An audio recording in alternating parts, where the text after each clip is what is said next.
I'm Councillor Martha Vickers, Chairman of the committee, and members of the committee present this afternoon are Councillors Dennis Bennyworth, Nick Carter, Paul Kander, Alan McCrow, David Marsh, Stephanie Stevenson, Joanne Stewart and Billy Drummond.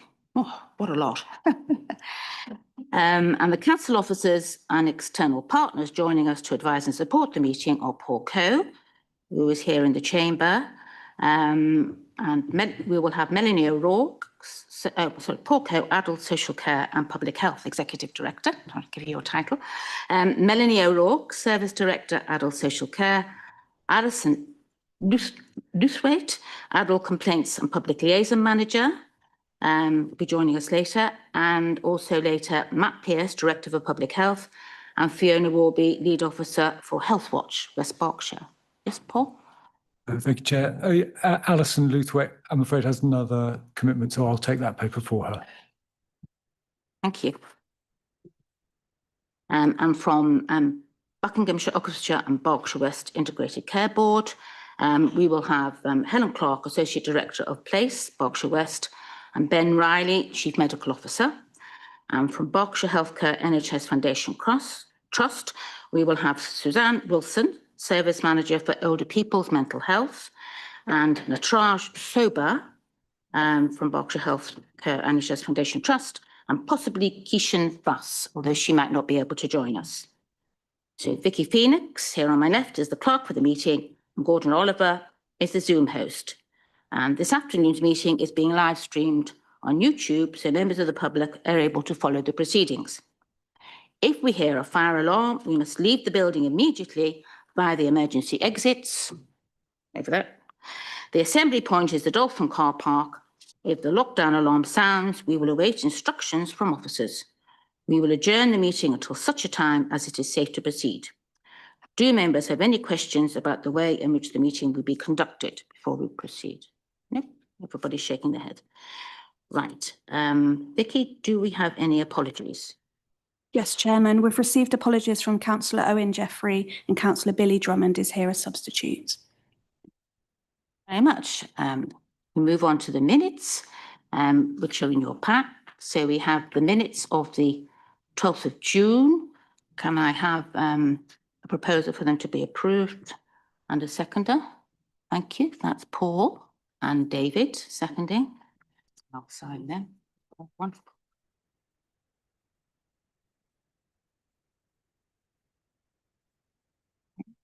And then we also have the meeting on the 15th of July. This was the special meeting of our committee to look into forwarding the proposals from the Children's Mental Health and Emotional Wellbeing Task Group, because we wanted to make sure that was expurgated, was that the word, as quickly as possible. So can I have a proposal? That's Councillor Stevenson and a seconder. Well, that have to be Paul again. Thank you, Paul. Thank you very much. Okay, item 3. Right, members are asked to note, so we're moving on to page 15, the progress in relation to recommendations and actions.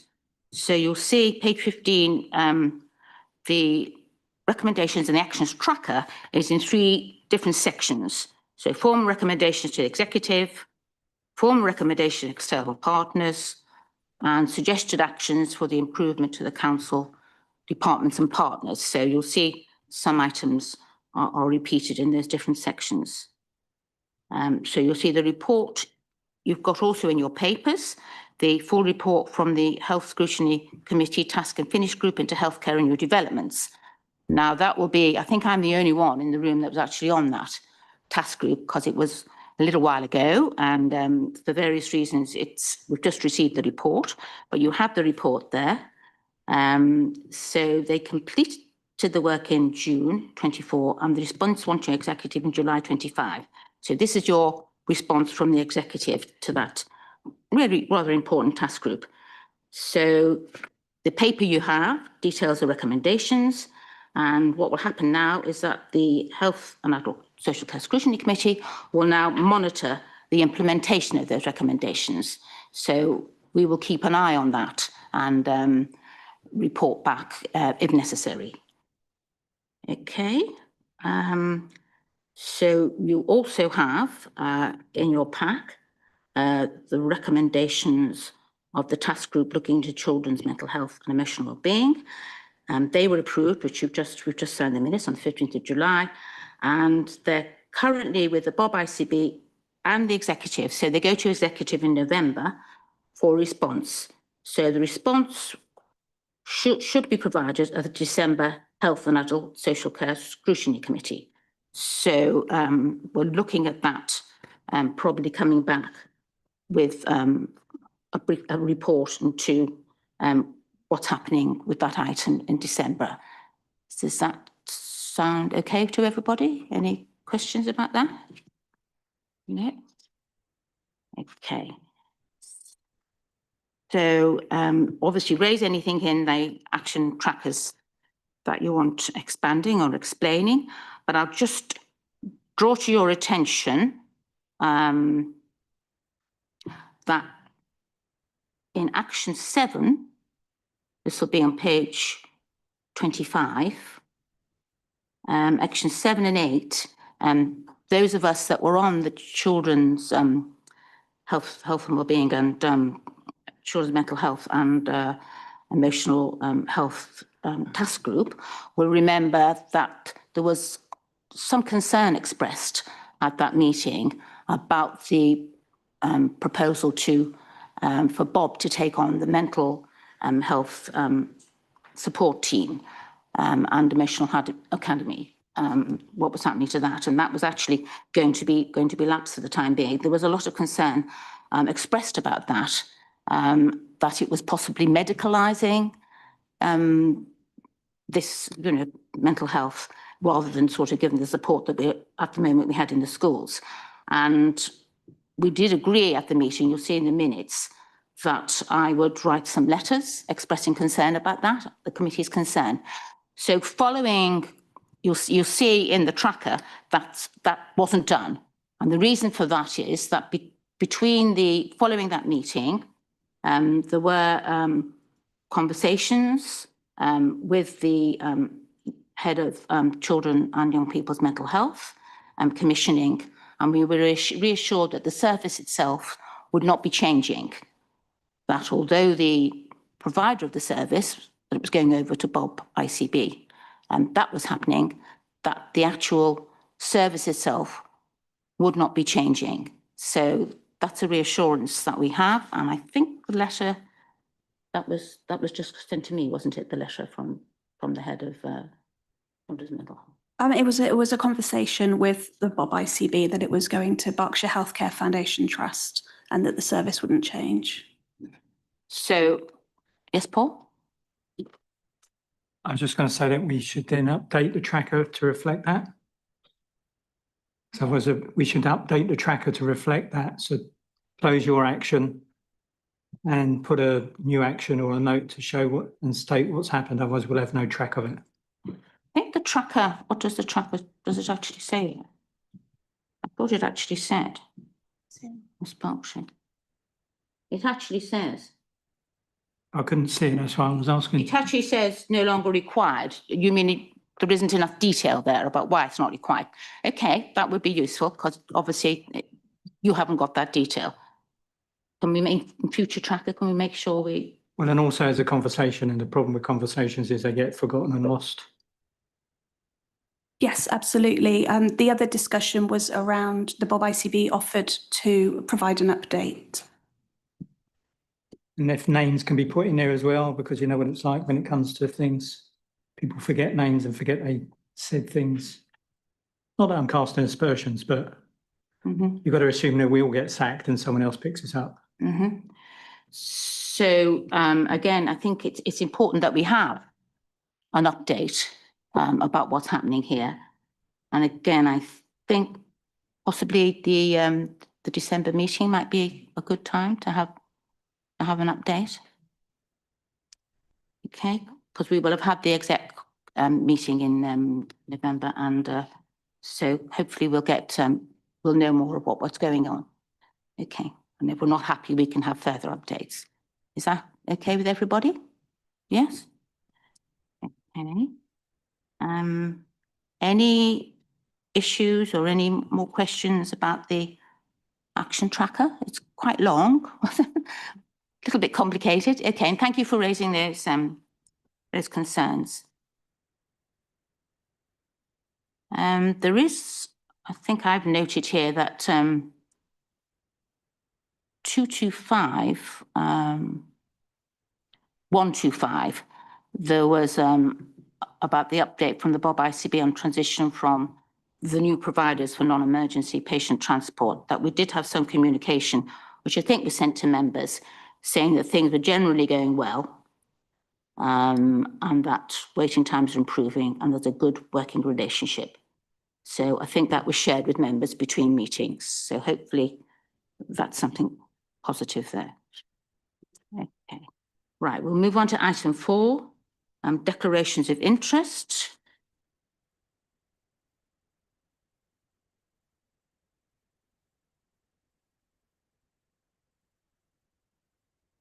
It's on. I'll start again. Thank you, Chair. That's it? No?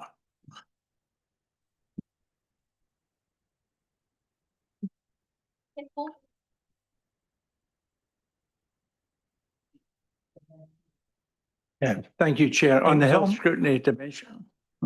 Yeah. On the health scrutiny dementia report, my wife is employed by the NHS at Hillcroft House as a mental health nurse. I've known Suzanne Wilson as my wife's line manager, and occasionally they go out for a staff meal together. I see this as non-determination and will take part in this item. Thank you. Thank you very much, Billy. Thank you for informing us of that. Thank you. Right, item 5, petitions. Do we have any petitions, Vicky? No petitions have been received. Thank you. Right, we'll move on to item 6, which is our report on dementia. Now we have 3 reports. We haven't got a report from Bob ICB, unfortunately, and there is a page explaining that. So hopefully Helen will be with us to answer questions about that. So we'll leave that to the 3rd item. So first of all, we'll receive the report from Paul Coe, our Adult Social Care and Public Health Executive person. Okay, so Paul, over to you. Thank you. Yes, certainly.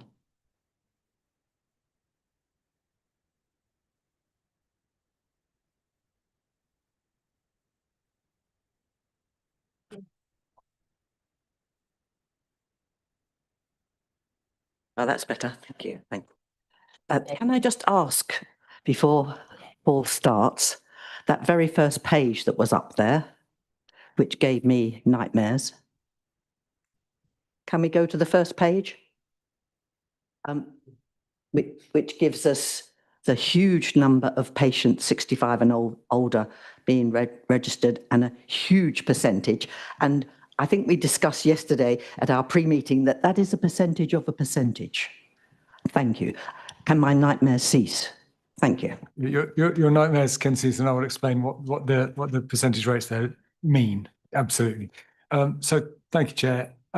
So what I'll look to give, as you say, there are 3 reports here, or 3 organisations being represented. I'll look to give the local authority perspective. There are some elements of overlap with health partners, and I'll try and be clear what's a local authority function, what's a sort of shared activity across both health and social care. Yes, so this prevalence data. So, and I must give you slightly updated numbers because these do periodically refresh. Currently, we think that there are 1,300 people living in West Berkshire, age 65 and older, registered with the GP, recorded as having a dementia diagnosis. So it's gone up a touch since the slides were first put together. What that estimated dementia diagnosis rate speaks to is that we naturally understand that not everybody with a long-term condition is known to services and has a a positive diagnosis relating to their condition. So you can, if you like, assume that you could then add in the region of 40% to that number to get the totality of all of the people who have dementia. So, so the diagnosis, the updated data for West Berkshire is 63.7%, which is in line with the region and a little bit behind the national picture, which is 65%.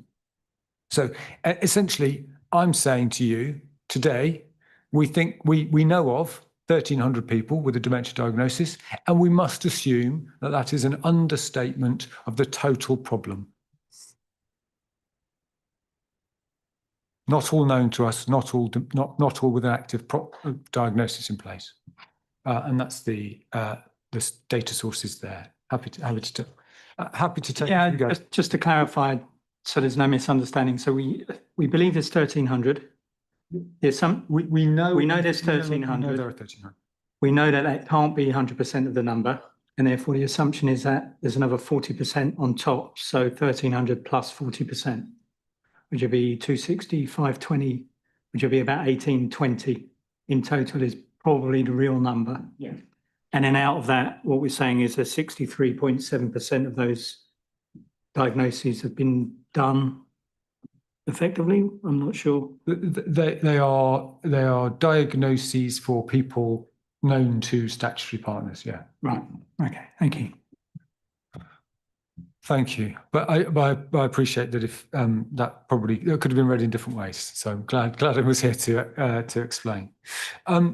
So the next slide, please, Vicky. This relates to the number of people who have received or are receiving a service of care, effectively, from adult social care. And I'll give you a bit more information about what type of care that is.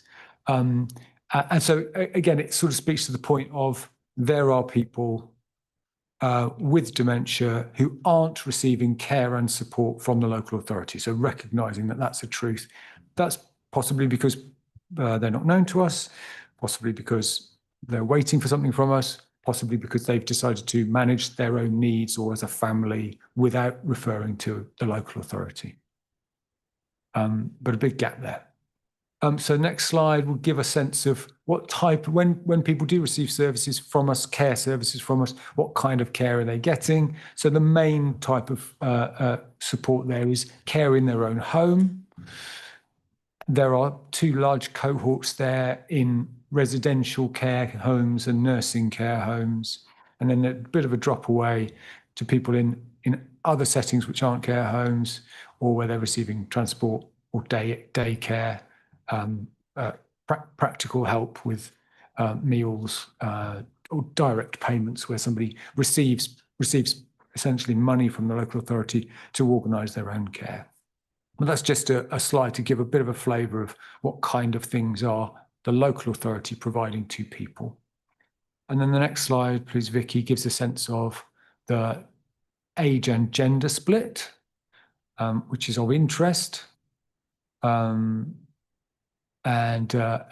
notable, of course, that there are some of a relatively young age. And the next slide after that gives a sense of the direction of travel in terms of the number of people receiving long-term support care, effectively, from the local authority. Notable, of course, that the top line is going down. And that is something that is somewhat surprising, that we might want to spend a bit of time on. Can we wait till the end of 4? Yeah, all right. Just I want to go back to the previous slide. It seems to be quite a higher number of females. Yeah, it's striking. I mean, I don't have a sense of why.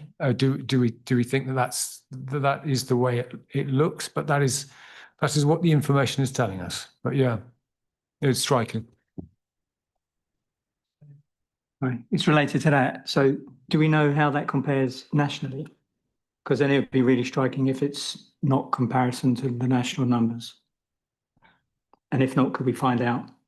I can come back on that. Yeah. Is that to do what figures to do with the. The split, Yeah. the gender split, yeah. Sorry. Paul, you want clarification about the profile, the age profile and the gender? It's more the gender split, to be fair. Yeah, because there's a significant difference, and if that's specific to West Berkshire, then maybe we have a specific problem and it could be just demographics. Or if it's similar to the national average, then clearly that's a national problem. It's usually that women just live longer and stuff like that, isn't it, Paul? Yeah. That will, I am sure that will be an element of this, but it is a striking variation. So happy to see what the national picture looks like. So moving to the, so we touched on the next slide. If we go to the next one, to give you a sense of the, oh, sorry, Alan, did you want to come in? So you mentioned the fact it's going down. Is there any particular reason you think why it's going down?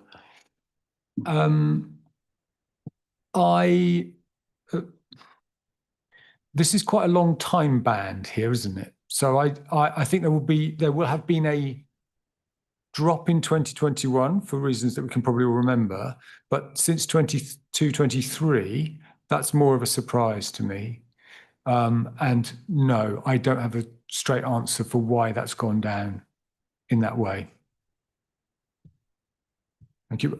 Notable, of course, as well, then we've got younger, the sort of working age group is growing, whilst the higher age band is not. So moving on to the spend, this again to give a sense of the quantum of expenditure for the local authority. This relates to, so M&C there stands for memory and cognition, which is not entirely aligned entirely to dementia per se, but it is, we would code somebody with dementia as having memory and cognition needs. These are national naming conventions, but we spend in 24-25, the spend is 11,200,000 there, you can see. So that's on commissioned care. So that's the local authority is buying for those people with dementia. So the next slide it intends to set out what can anybody with a social care need get from the local authority, dementia or other condition. So we offer a comprehensive information and advice service. We have teams that support people and make assessments of people to ensure that they get what they need. So locality teams, our hospital discharge team, our mental health team, our sensory loss team, for example, that all of those teams are available to undertake assessments, give advice, etc. We have a reablement team. So that's if you need care at home and we believe that you can live a more independent life with reablement services, then we will provide that. And we have a universal offer of equipment provision. So if you can manage your life more successfully at home with equipment being provided, then we will provide it for that person. So that's the universal piece. Worth talking about similarly, universal elements. We commission some services principally from the independent sector here. So for example, shop mobility, handy bus, small domestic repairs, etc. So this is where we spend money on people, and this will include people with dementia if it's going to support them to live successfully.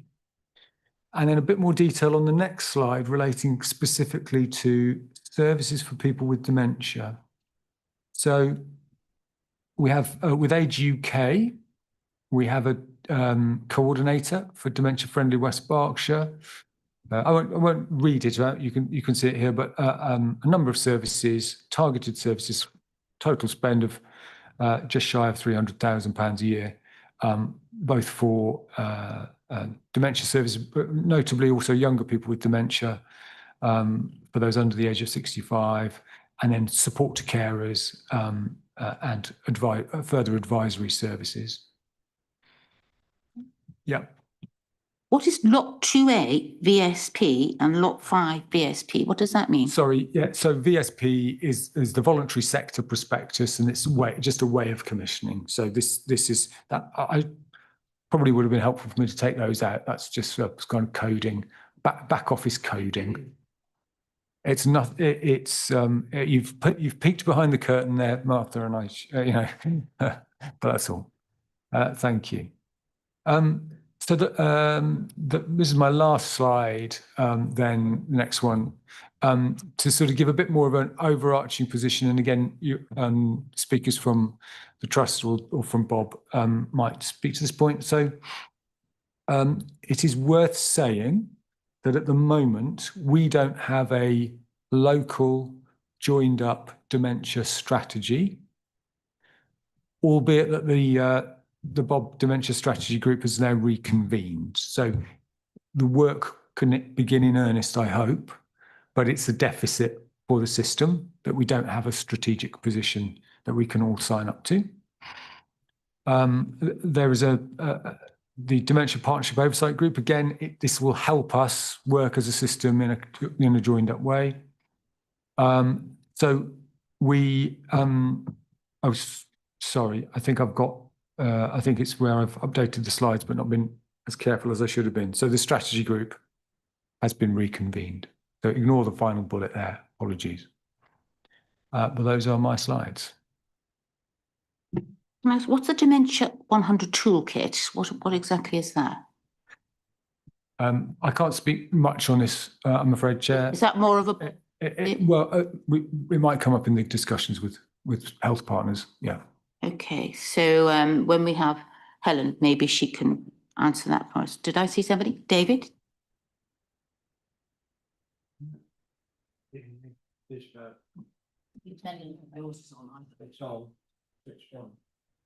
Oh, thank you. I've been reading up a bit about this. I was quite shocked to see that I didn't know dementia was the UK's biggest killer, which is what the Alzheimer's Society says. But what I wanted to ask was, is it possible to break down, it's an umbrella term, and is it possible to break it down into different forms of dementia? So, because they're not synonymous with Alzheimer's, there's frontovascular, there's Parkinson's dementia, and I think it's particularly important in terms of the lack of diagnosis, because according to, looking at some figures that were published last year by the health department, saying that the biggest categories of undiagnosed tend to be mixed dementias, which don't fall into the most common category, the most obviously known categories, namely Alzheimer's. So I think it might be helpful to us to have that breakdown, if that's possible, partly broken down.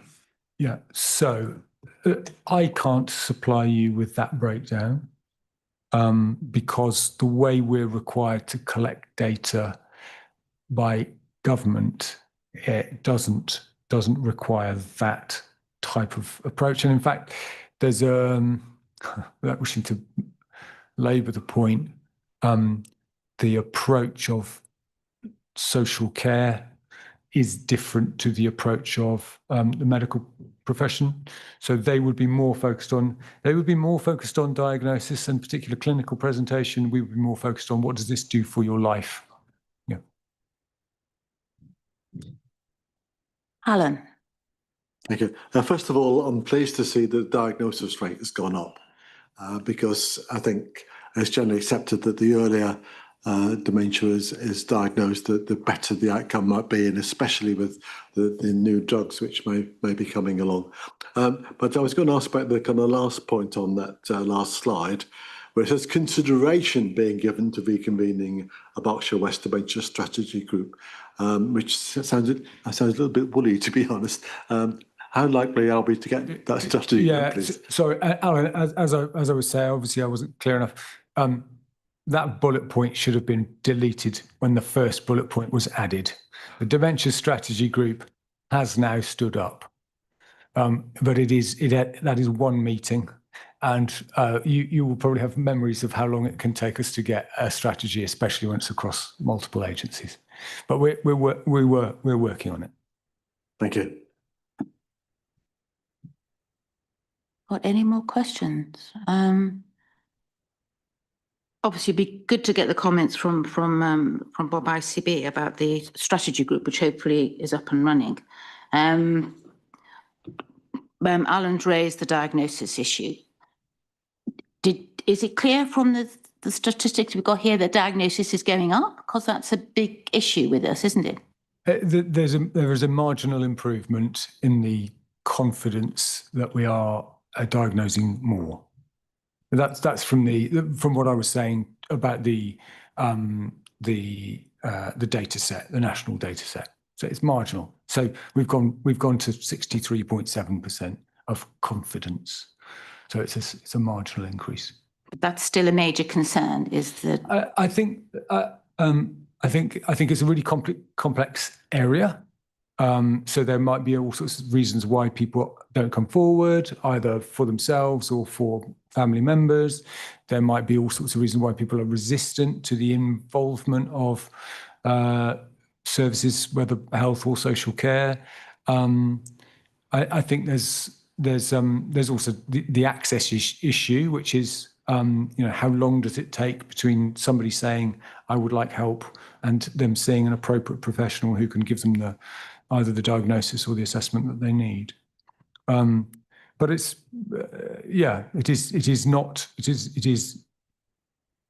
the position in West Berkshire is not significantly different to the regional or national picture. So that's not particularly different. I noticed in the care, I think further back, home support is obviously standardly the biggest. Do we know how much of that is unpaid carers, or is that us providing care? That figure on the slide was where we have commissioned somebody to come in and provide professional care. Yeah. So there isn't any mention in here about unpaid carers. So that's not something that's looked at. There isn't. You're right. There is no specific explicit reference to unpaid carers. We know, of course, that that is a significant reality. There are a lot of people being supported by a member of their family who's not a specialist, but who is doing that often at the expense of their own health, wealth, well-being, employment opportunities, etc. So yeah, you're right. Unpaid carers are a factor. They're not included in the slide deck because I can't break the data down in that way. But the recognition is there. Do we have, I suppose this is more of a sort of something we do with public health, a sort of raising an awareness of recognising dementia, so that, because there's still a little bit of everybody as they get to a certain age starts saying, oh, my memory's going, but that's not necessarily dementia. So there's probably a lot of worried well, but possibly also a lot of people that, don't recognise. I don't think we've run a recent campaign, but yeah, you're right. Periodically, we might. I think the thing that is most useful to have put in the public domain is if you have concerns, where is the best place to go, and we'll that's something we'd need to do in a joined up way with health colleagues. Councillor Stewart? See if mine works. Yeah, lights on and everything. You raise a really good point, actually, Chairman, because I'm about to do some work at Royal Berks Hospital around raising awareness to do with dementia.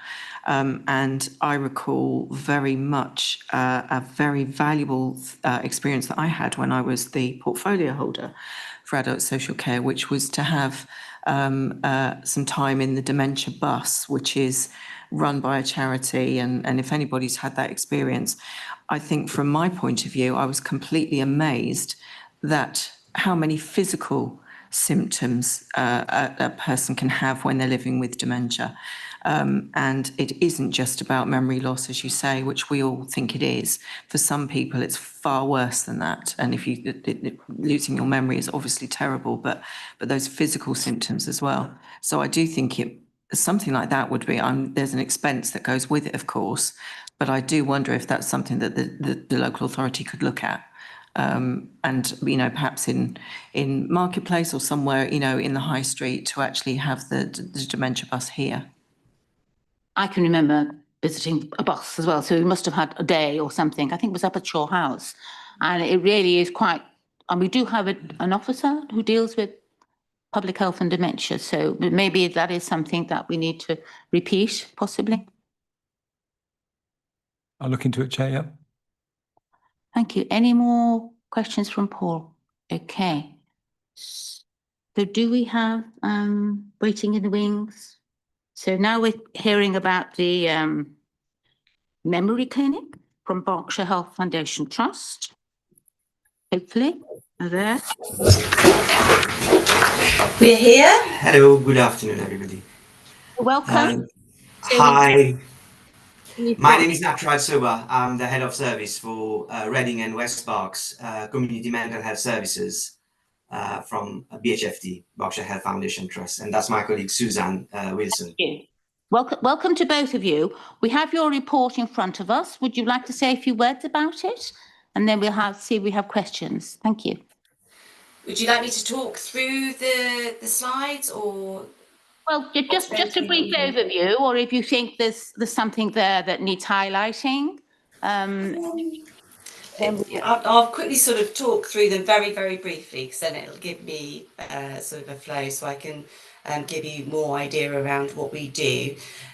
So here in the Beechcroft Community Mental Health Team, one of our services is our memory clinic service, which is the one that this is primarily talking about. But we do have other services under the same umbrella, including our community mental health team and our home treatment team, which is the crisis team. So just so it comes under one umbrella, and our memory clinic is just one element of what we offer.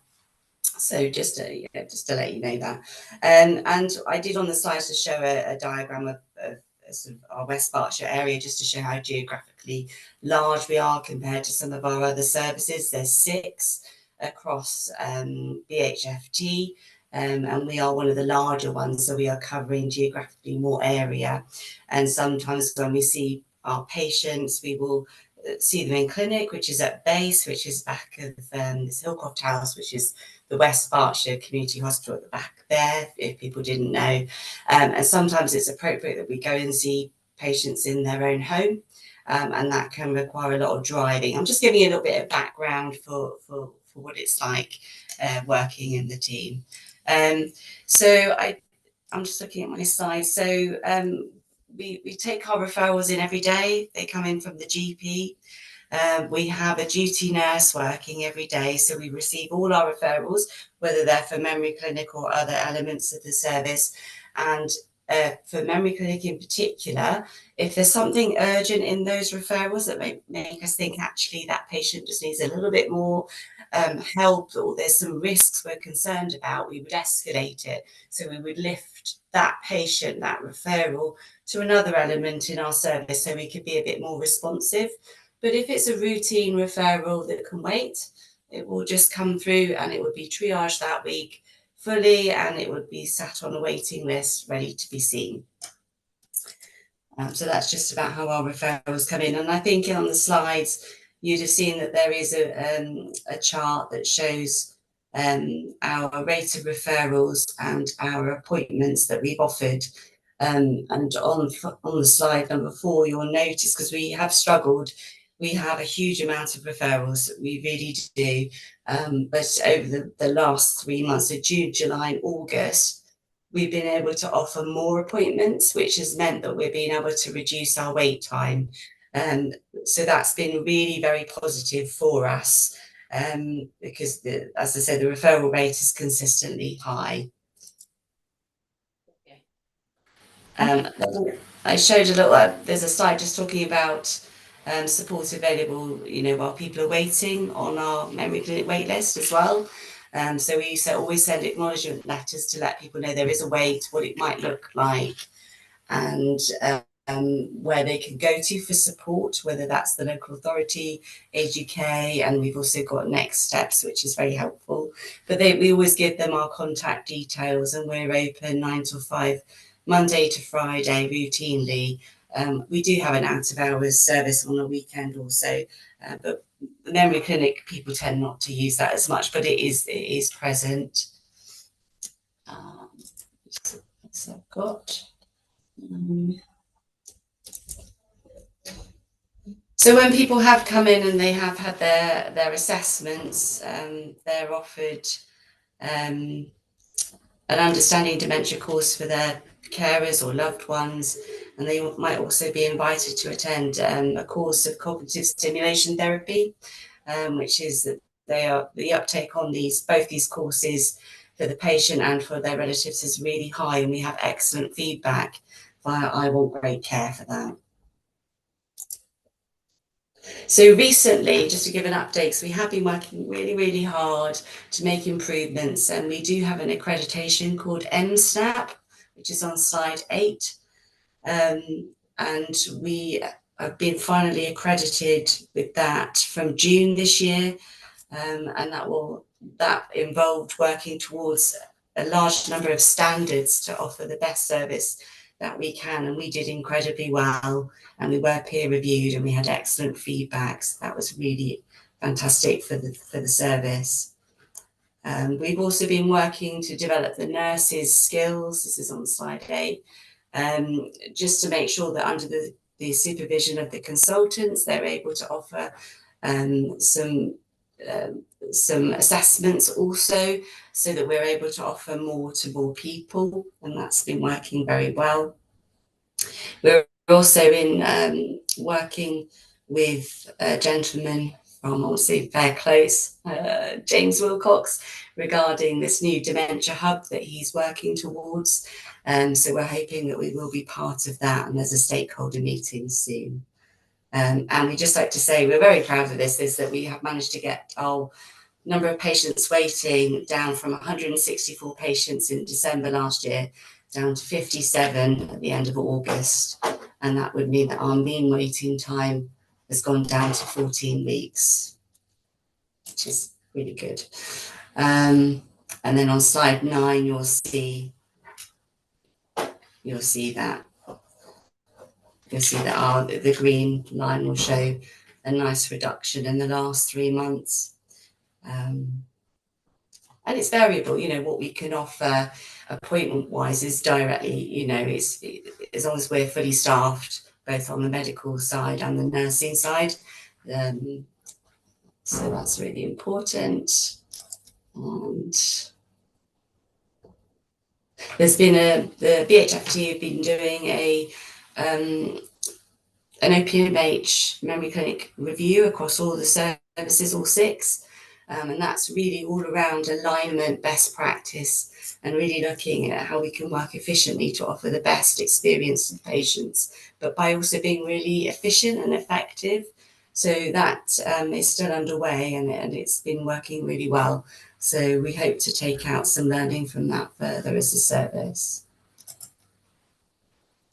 And that's me. Thank you very much. It's excellent work.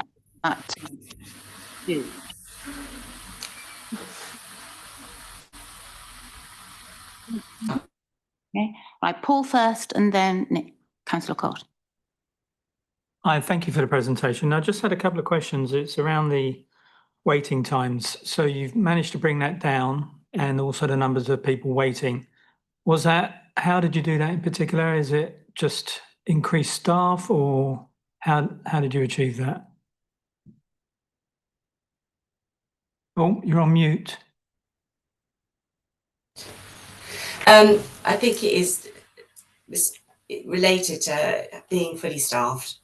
So if we have a full complement of doctors, and we have a full complement of nursing staff, and all the other services that work alongside the admin, the support workers. But when we have that, we can work at full capacity.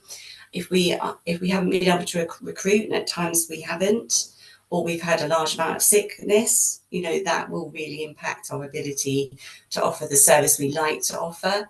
But I think with the support of the Trust in the last 3 months, we've been able to really push through and really try and get this service moving how we would like it.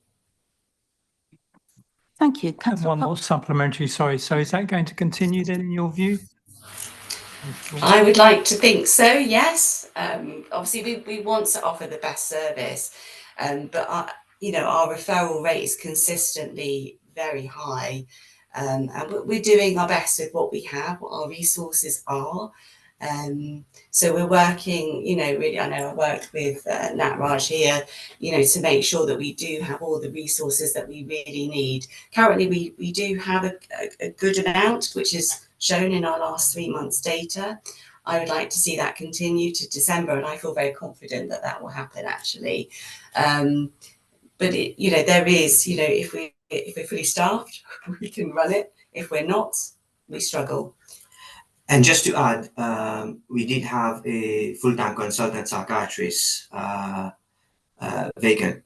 So we just want to reassure you that we've gone out to advert now. So hopefully that will also help in terms of diagnostic rates, etc., assessment and post-diagnostic rates and support. So that's underway. It's always been quite a challenge to recruit full-time consultant psychiatrists in West Park. So fingers crossed.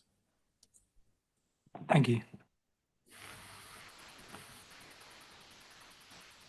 Are we on? It is on, isn't it? Yeah. So I hadn't used mine so far today. Diagnosis, sorry, the referral, and the question might be.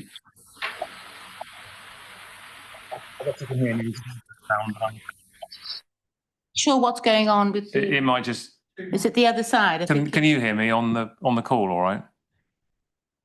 No. I can't hear you. You're saying no, which implies you can. I can hear you now. When you were asking a question, I couldn't hear you. It's worth knowing. So I hadn't actually got the question out yet. I was building up to it. On the referral, if the doctor thinks they've got symptoms of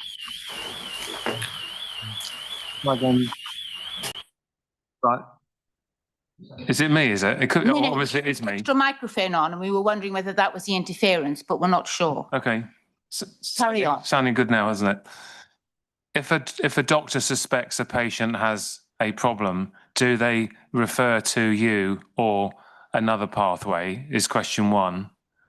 And I know we've had this in this group before, and they don't automatically go to memory clinic for where there's a suspicion that somebody has a problem. That's question one? Sorry, could you just answer that one?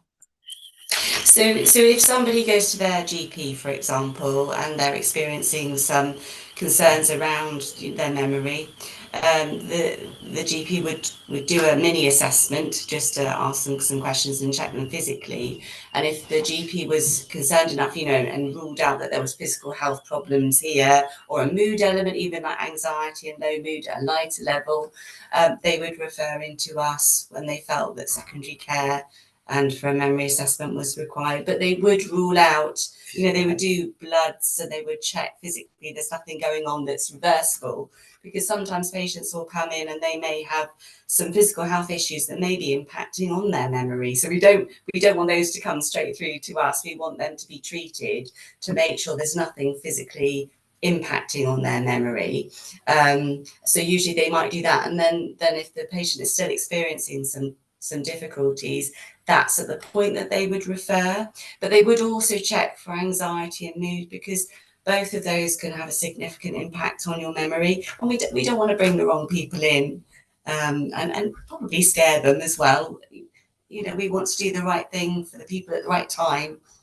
Does that answer it? Yeah. It does. Yeah. And the follow-up then is on the figure that Paul gave out earlier of the percentage of people who are diagnosed in the.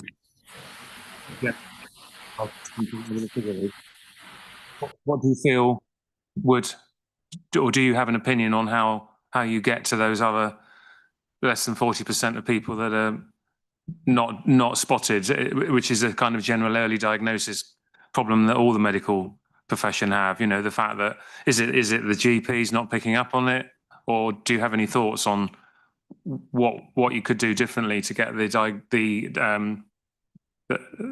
diagnosis level higher than it is, the 63% higher of people with a memory problem?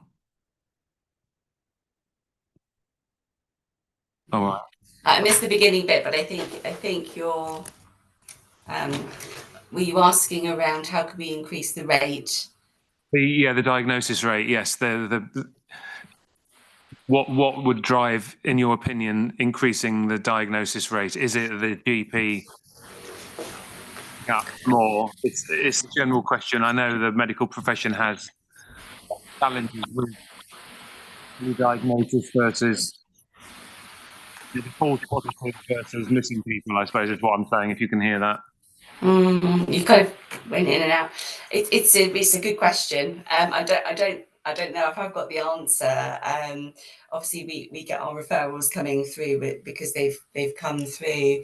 I'm sure there is many people out there that we're not reaching. I'm sure that there is, and I'm sure there's good ways that could be created to reach out to them. I think if GP surgeries and primary healthcare could sort of creatively do like a very heavy sort of strong campaign, demystifying things about dementia, making it a little bit more positive for the public, just like the flu vaccine, etc. People can come to the GP surgery, and that's where we spoke about the first screening, really, from the GPs, ruling out any physical health issues, delirium. Someone may have some kind of memory impairment symptoms, but actually it's on the backdrop of a delirium or physical health, which can be reversible and treated by antibiotics. So all kind of things, a combination of all of that. I think it starts emanating from the GP, because that's our main source of referral. So something strong needs to go in there to basically like grassroots, and then that will obviously have a springboard to us in terms of referring to our service. Oh, lovely. Thank you very much. Thank you very much. I think obviously the concern is the level of diagnosis. Maybe Helen might want to comment on as well, possibly when we move over to her. Because obviously it's a great service you have, but until people are diagnosed, they can't get your service. They can't even have the, while they're on the waiting list service. So, they're missing out an awful lot if they don't get diagnosed. You did say quite early on that if people are distressed, severely distressed, if they get some sort of an assessment, that you'll see them very quickly. So I'm wondering, in view of, you said you're improving your waiting list, if people are distressed, how quickly are they seen? Do they sort of jump over the waiting list, and how distressed do people have to be? It was just a comment you made at the beginning of your report, and obviously it's good that you can recognise urgent need. So I'm just wondering how quickly they will just go to the head of the queue, will they, in your referrals? It depends. If people are experiencing, extreme anxiety, maybe very low mood, maybe some suicidal thoughts alongside having memory difficulties, in that respect, we can, as that referral comes in, the minute it comes into our duty, we can move it to our home treatment team, which works. It keeps muting me, but it's open 7 days a week. So, and that is more intensive work. I mean, as part of that, they could end up having a memory clinic assessment, but we would probably treat the other more distressing symptoms first, just to make sure everything was settled. So we had a really nice, stable presentation in order to do a memory clinic assessment, because we don't want to do that assessment incorrectly. So we're very fortunate in that we do have different services, and also for continuity of care, if the patient ends up maybe in our community mental health team side, so not the urgent crisis and not memory clinic, but if they're in there for treatment of low mood or anxiety or something like that, we might also do their memory clinic assessment in that team to keep that continuity, with the same consultant and the same nurse. So we would try and do the best thing, patients at the centre, and we try and use all of our resources to offer the best we can. And just to add, we would normally look at addressing and supporting with the immediate risks and clinical risks first, based on symptoms. So, and that's what Suzanne just mentioned about the home treatment team, which is basically a crisis team within all the adult mental health services. Thank you very much. Sorry that your line isn't very good, so we've missed a little bit of what you said, but we think we've heard most of what your answers are. Just finally, there's a mention, I think, in your report that there's about working towards opening Dementia Hub. Is that already open? Is it okay. I thought I saw somewhere that it's open, so Paul's shaking his head. Dementia. Service which has opened is the Camellia Club, part of the Fair Close Centre, and then also what is being developed is a dementia hub, which will be, we think, sited near the community hospital. And there are things in the diary to kind of develop that on a joint basis. Thank you, Paul. Right. Thank you very much for your report. Thank you. We're going to move on to Helen now to say a few words on behalf of Bob Iceland. But thank you very much. It was good to meet you and very interesting hearing what you do. Thank you. Thanks for having us. Thank you. Thank you. Helen, good to see you. Bob ITB, but you've given us on page 55 and 56 a summary of what's going on and the problems with producing a report at this time. You want to say a little bit about that? Yeah, can you hear me okay, first of all? I can hear you, thank you. Yeah, brilliant, okay. So yes, so I've been listening into the meeting, taking notes. I've got a couple of bits to take back. So with regard to dementia, yes, we've been asked to provide an update alongside adult social care and BHFT colleagues. Unfortunately, as we've said in the paper, we're unable to do that on this occasion. We have got long-term staff sickness within our commissioning team that are responsible for dementia services. Whilst that's not affecting our kind of BAU activities because we have contingencies in place, it is limiting capacity at this time to produce reports and attend meetings such as this. So for that reason, I'm afraid we haven't been able to do a full ICB item today. However, as I've said, I have attended and I'm happy to take any questions back. What we've proposed in the report, so we did say that we would be able to come to a later meeting, but I understand the agenda is quite full for December. So we've proposed that we provide a written update to the committee, if that would be helpful in advance of the December meeting. And, you know, I can also attend that meeting and pick up any comments from the written report if that's helpful, or I can have a discussion with Vicky about how best we manage that. Within the report, we have highlighted a couple of areas of work that are underway, some of which have already been alluded to in this conversation. So particularly the re-establishment of the Dementia Partnership Group to Bob level is an important development, and quite a lot of the work that we'll be doing around our dementia strategy will be going through that group going forward. We've also highlighted work underway with BHFT around the diagnostic pathway and also post-diagnostic support and reviewing that. So some of that we've heard a little bit about today, but there will be more coming through the strategy group.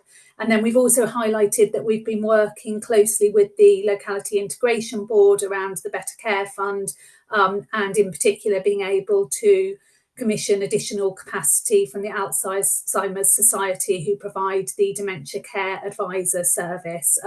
It's a relatively small service, but I think those who are on the Locality Integration Board have heard about the sort of very valuable work that the service does. That additional funding has enabled them to double the capacity and also half the waiting list that they had previously for that support for people recently diagnosed with dementia. So hopefully a welcome development, I think has been the feeling of the Locality Integration Board. So I think that's probably all I've got to say. I have noted some questions as we've gone through that I think it would be helpful for us to pick up in our written update. So particularly I've written down the question around the Dementia 100 assessment pathway. I'm not going to attempt to answer that if that's okay now, but I will take that back and get some more information for you. And also the discussion around the diagnosis rates, because that's a real focus of activity within the ICB and through that strategy group. So I think it would be helpful for us to cover that point in more detail in our written report. Thank you, Helen. Thank you. Councillor Stevenson. Yes, thank you, Chair.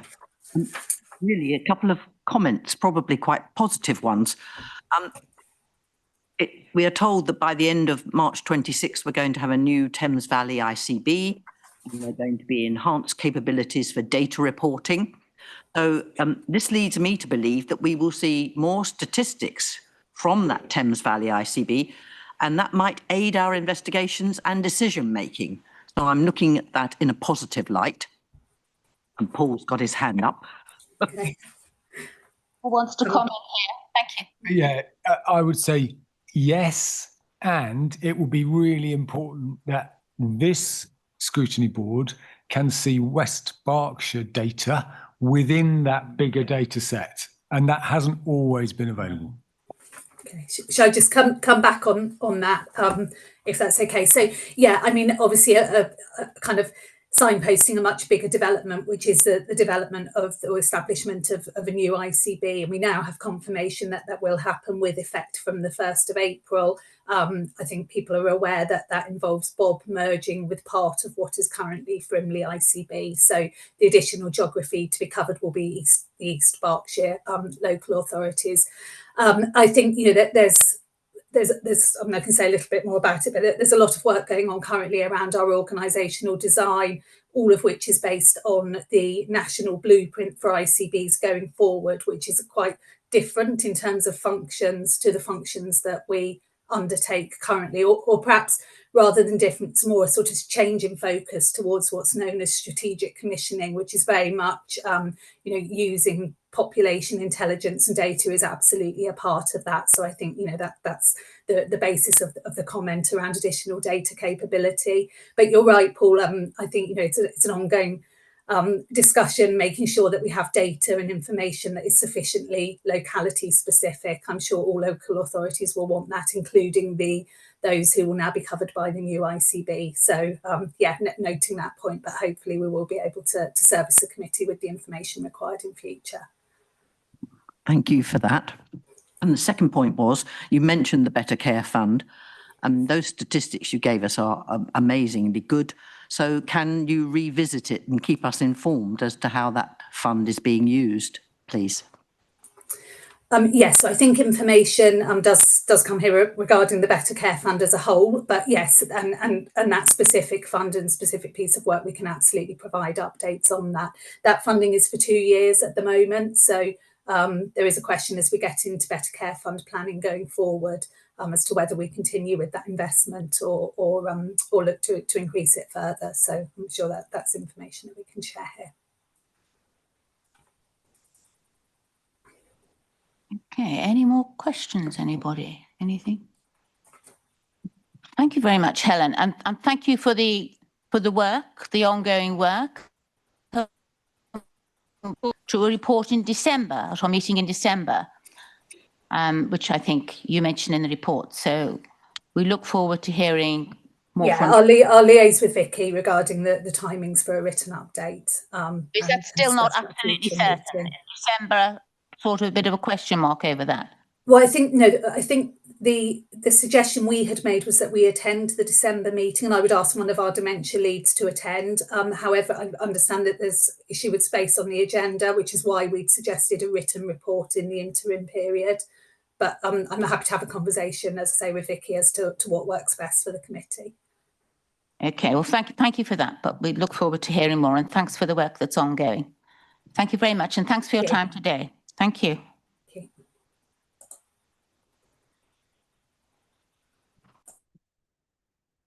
Right, so it's Paul again. So we have item 8, Adult Social Care Annual Report. Thank you, Chair. And obviously, the three annual reports here from the adult social care space, and there's a degree of overlap in some of them. You'll have appreciated that as you look through the paper. I won't, given that you've had a chance to see the report, it's actually the first time we've produced a report of this kind, but I think it's an important thing for us to do, and we'll carry on doing this on an annual basis, I'm sure. I think the story that it tells is a positive one. We know there's growing demand. And that brings its own challenges, but I think the department has done a good piece of work this year, managing that demand, innovating in the service, meeting the requirements of really a high number of the people who've come forward. So yeah, I'm happy to take any questions, but I bring it here to say I'm pleased with this, and I hope it gives some assurance here to this scrutiny board. Thank you very much. Obviously, this is all a learning process for a lot of us. So we might well identify more information that we need, or even some training needs that we need while we're sort of having our discussions. Before I see whether members have any questions, we did have a comment, and there was also a comment from a member of the public about the timing of your report being sent to executive, the fact that it went before this meeting, and whether that was a little bit back to front. Is it possible in future to do the scrutiny before we do the sort of report to exec? And there's been a press release, I think, as well, isn't there, about you know, how you've been doing? There has been a press release. Yes, I think it would have been, as you say, last week, wasn't it? So matter of days. Yeah, I don't see why we can't have another look at that, the timing piece. Sure.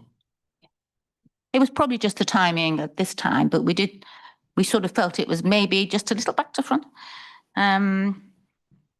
Have members got questions about this? I think they're all thinking about it, I think. I had a bit of a, I think on page, which page was it? Where you comment on, I think it's page 122, which is in my report, where there's a comment about 70% of people who used our service felt safe. That doesn't sound like a lot, actually. And then alongside that, it says 92% report that the service they received helped them to feel safe and secure. So I wasn't quite sure how those two sort of sat together. Thank you, Chair. Yeah, it's worth saying these pieces of information come from a national survey. So all local authorities use the same template. You can add a couple of questions of your own, but ultimately the questions are expressed in the same way, so we can see how we benchmark against other authorities. Yeah, ultimately, I guess what this is saying is there are a lot of people who feel safe, but there are 30% of people have concerns about, and it could be about crime in their neighbourhood. It could be, it's most likely to be crime. It could be about, oh goodness, it could be about, I don't know, COVID. It could be all sorts of things that aren't directly in our control, but which impact on people's sense of safety. And the 92% is higher because, of course, care services should contribute to that sense of. So let's say, for example, I am afraid of falling down, but I do know at least that 4 times a day somebody's going to come and knock on my door. So I'm more safe than I would have been without care, but I still don't feel 100% safe. That's essentially what we're seeing here. Okay, that's a little bit clearer, but a lot of people don't feel safe, and a lot of it is a perception of safety as well, isn't it? So it's about confidence and about sort of, I don't know, sort of just feeling that you can look after yourself and that you are strong enough and confident enough, and that you have the right information, that you're not, you know, that things are not, you're not dreaming up things that are not true. I mean, I'm not going to name names here, but there are certain newspapers. If I read 2 or 3 pages of it, I think, oh my God, what's the point? You know. Them anymore. Another question I had was about respite services. Obviously, we've all got a concern about carers, particularly unpaid carers, and I think we possibly will be looking at, there is a carer strategy out there, isn't there, which probably we'll be looking at I think probably next year sometime. But I wonder what's the state of our respite services? We keep hearing that they have to be cut. There's a great need for them, and that if carers or unpaid carers don't get some respite, then obviously they're going to finally just say they can't cope anymore, aren't they? Yes, there is a carer strategy. Yes, it acknowledges that respite is an important part of a number of services that carers value and often need. It is inherently difficult to do. It's inherently less a kind of sustainable business model than a kind of normal care home, for example. Respite can come in lots of different ways. So sometimes we find somewhere for the carer to go rather than for the person who's cared for to go somewhere else. But there are I think we need to be flexible about what are the different options we've got in terms of creating space for the person who is doing the caring so that they can carry on in a way that works for them. But yeah, I'm not going to say it's all hunky-dory. It's difficult, and it's something that we need to keep working at. And obviously this would be to do with expense or partnership working, or, I mean, are we looking at providing more respite, or is it just something we're constantly reviewing? Yeah, we are keeping it under review. Cost is a factor, but let's recognise that the impact of unpaid care is enormous. So yes, sustaining people to safely continue to care is absolutely money well spent. Yeah. Good to hear you. Good to hear you say that. On page 125, we've got the little circle telling us how we spend our money, and it's quite clear that the majority of the expenses on learning disability support. I don't know whether our Councillor Stevenson has any comments there, being our representative on the learning disability partnership. Yes, partnership board. I can't really make a comment about the expense, but of course, the numbers are there. Yes. So, I mean, how can that be? I mean, learning disability is learning disability. You're not going to, there's no cure, although possibly it can be mitigated in some way. So how can we help to reduce those costs? Is there any way we can do that, or we just accept that that's a static cost? So the way I would express what you've just said is, we can't act to prevent people from having a learning disability in the same way that we could from physical health issues and all of that good public health messaging, et cetera, et cetera. So there's a limit, really a limit to the control in terms of the numbers of people and the complexity of their needs. The best thing we can do is work proactively with the provider sector to manage costs. And that's very complex. We talk very regularly with learning disability providers, and their key message back to us is staffing costs are going up, utility costs are going up, food costs are going up, et cetera, et cetera. So your prices are going to have to go up too.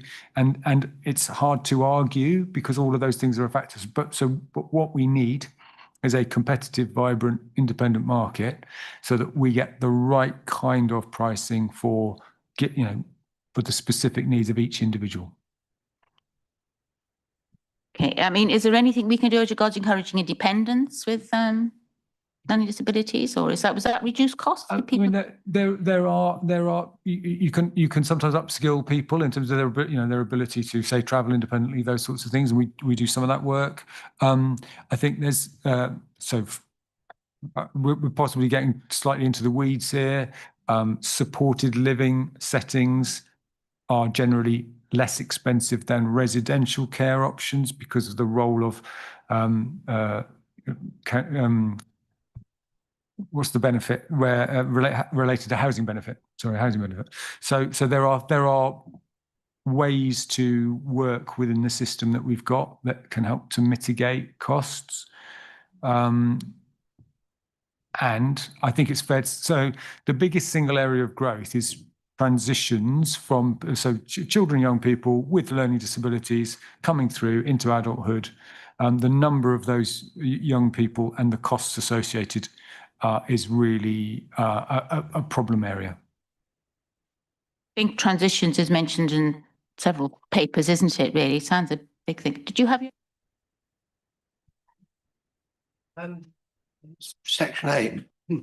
There's no mention of any projected possible changes in the way care homes are run, and there's no mention of the fact that there isn't going to be a substantial change in the way resource centres are run as a result of a recent decision. And I just wondered why that was. Is it because you consider them to be political areas best left out of this kind of report, or because if so, yes. And no one wants to come here and play politics, but I do think that as a scrutiny committee that is looking into adult social care, we obviously should have an interest in the way it's organised, and hence I think that if there is going to be a change in care homes, that should be something that we have a look at and have a chance to question about. Thank you. Yeah, fair point. This being an annual report, the focus was on what have we done, delivered, for whom in the year that just closed, rather than and what we're planning to do next, or what we're still working on delivering in the coming year or so. I mean, this board may well. I think your point is, you know, how can this board understand appropriately what the intent is with care homes? We're now clearer on resource centres, as you say. That's my explanation of why it's not in this document, but that's not because I don't want to talk about it here. That's fine. Thank you, Councillor Marsh. You took. Oh, sorry, Councillor Stevens. May I just come back that on the Learning Disability Partnership Board, there are representatives from the providers, and I'm always impressed.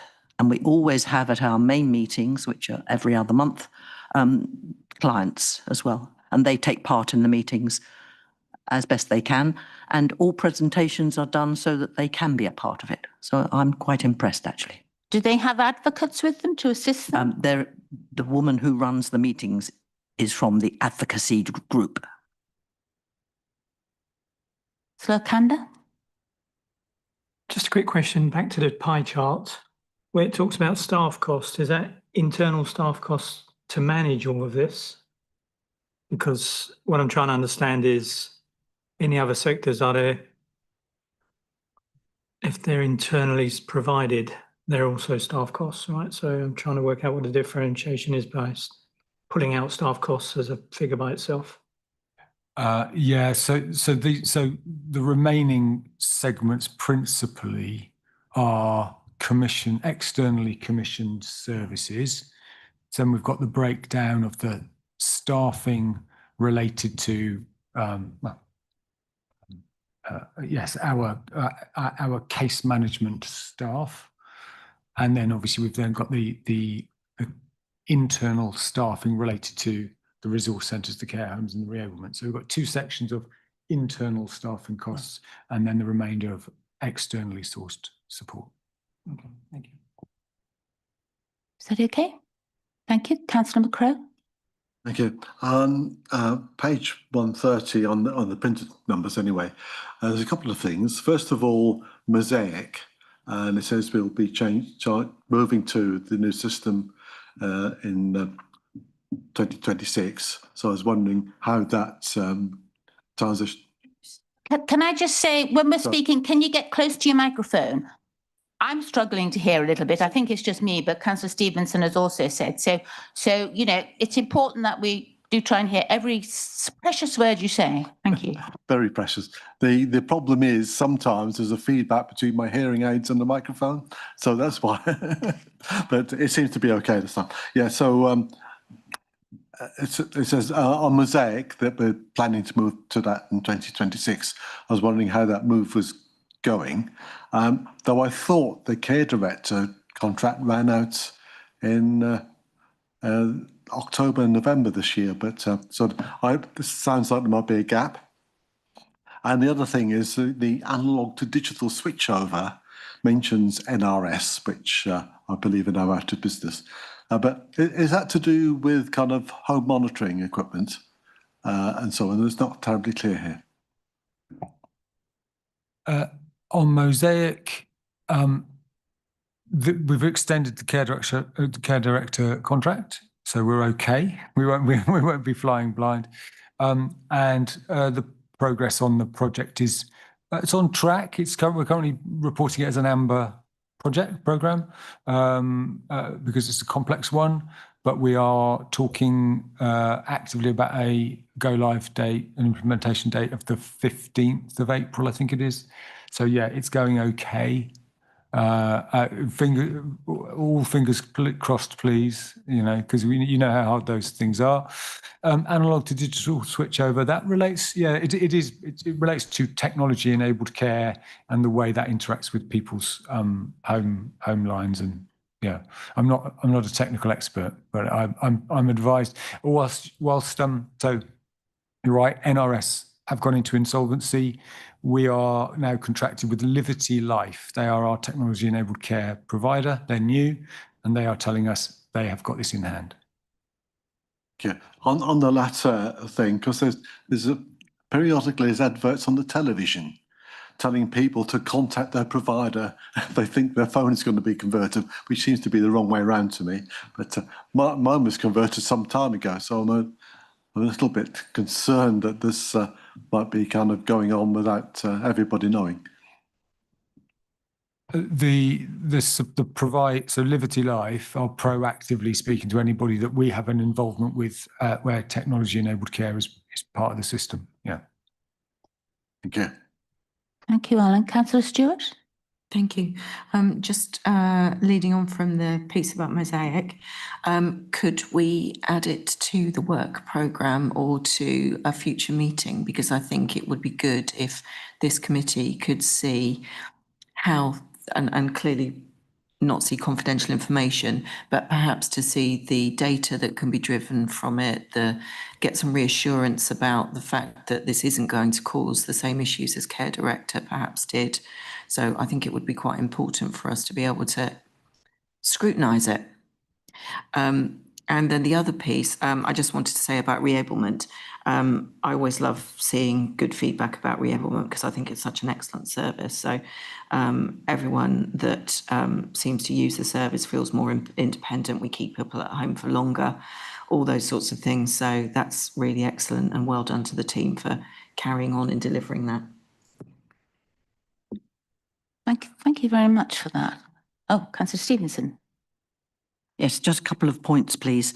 I was very glad to read that we have a home first approach on hospital discharge. I have a friend in West Berkshire who was discharged from hospital to a care home and then moved back to her home. The difference from moving her from that care home to her own home, she is 100% better. She was only going downhill in the care home, quite upsetting.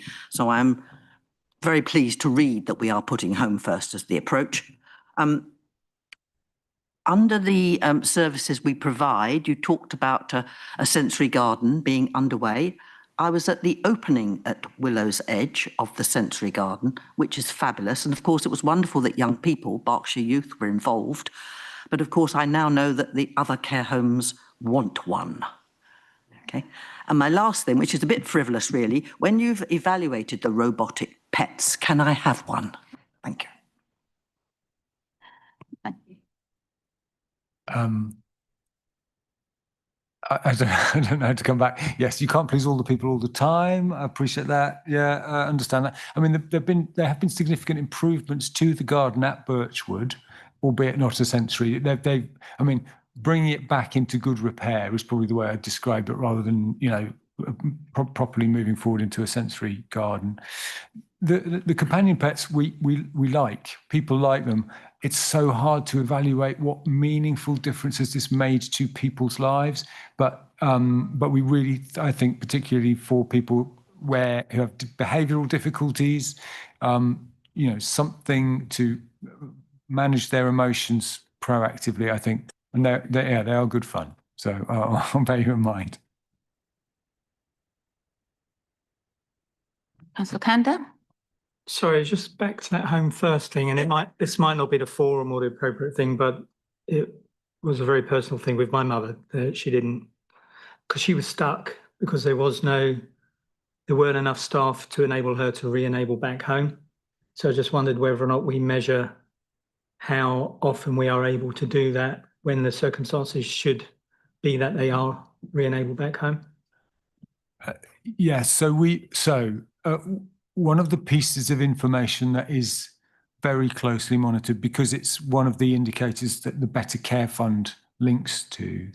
So it gets seen at the Locality Integration Board and to some degree also at Health and Wellbeing board, it is how many people go from hospital to a care home. So, and we want that as low as it can be. I think there's a slightly different question. So there's the question about how many people go home or to a care home, and there's a secondary question, which is, and how many of those were inappropriate? So the data won't tell us which of those are inappropriate, but there is a feedback loop where we are checking in with people after sort of 6 weeks after discharge, for example, to say, are you coping? Are you in the right place?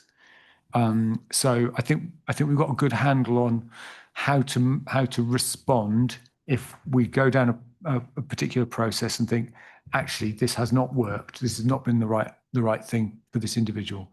But yeah, so as I say, the data is monitored closely, and we're trying to get that as low as we can get in terms of admissions to a care home. Thank you very much for that. Have we got any more questions? I didn't catch the wording. Joanne suggested that we had an update on. Does Vicky need? Do you need any? I didn't catch the whole of that. Maybe you did, Vicky. That you wanted some update to the committee. I've made a note of that for yeah. I'll catch up with the actual wording. I missed a little bit of that. I wanted to make sure that that Vicky had all of that, so we can make sure we get the information that we want. Any more comments? Any more questions? Well, thank you very much for that, Paul, and thank you everybody for all your very interesting questions. We move on now to item 9, which is so Stuart. Yes. Have we missed item 7? That's the public health report. Sorry, I should have said at the beginning.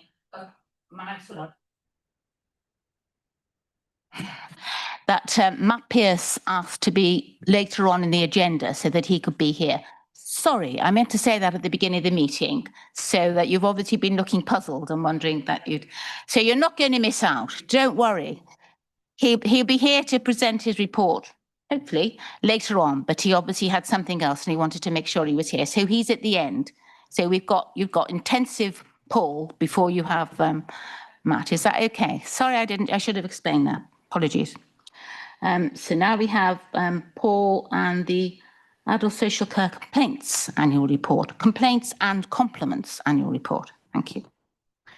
Thank you, yes. And in fact, the title was changed after discussion at executive briefing because there was recognition that the number of compliments is really high compared to the number of complaints, which is something very positive. Yeah, I won't labour the point. I think this is good. The number of complaints is significantly lower than the number of compliments. Only one was sent off to the local government social care ombudsman, and that was considered to be having been dealt with. It was out of time, but also had been dealt with appropriately by the local authority. So to have effectively nothing, no interest from the LGSCO is itself significant. That means that we are managing the complaints process properly here. Yeah, happy to take any questions. Councillor McCrow. Thank you. Yes, it does look a very good report in terms of the number of complaints and so on. I've got a couple of questions. First of all, in table 1, the second column rather, says total number of people in receipt of long-term ASC service, and then we've got the total number of complaints and complaints per 100, and I wondered why that was limited to long-term service, long-term ASC service clients. The other thing is further down in the report, it mentions complaints that have been refused, and they seem, most of them, if not all of them, seem to have been refused on the grounds that they've the problem has been solved along the way. So someone's made a complaint, problem's been solved, and then the complaint has basically been closed because it's been solved. But the term refused seems to be a bit misleading. Thank you. Yeah, we'll try and find some better words for that. Yeah, the point about long-term services is it's a helpful and specific and very measurable number, that's all right, number, which gives us a sense of the quantum of, you know, how many people are we, have we organised care for long term, whereas the approach is, we've got lots of different types, as I'm sure you remember, Alan, lots of different types of contacts with people. Some are very slim, some are very deep. And so this is the chosen figure that gives us a sense of, you know, how many people roughly do we work with in this way. But we could cut it lots of different ways. If you think there's a better way, I'm sure we can revisit it. That makes sense, thank you. Is that okay, Councillor McCrea? Thank you. Yes. Councillor Drummond? Thank you, Chairman. On the complaints as self, family members and professionals, 9% of complaints were submitted by professionals again. But any of them whistleblowers?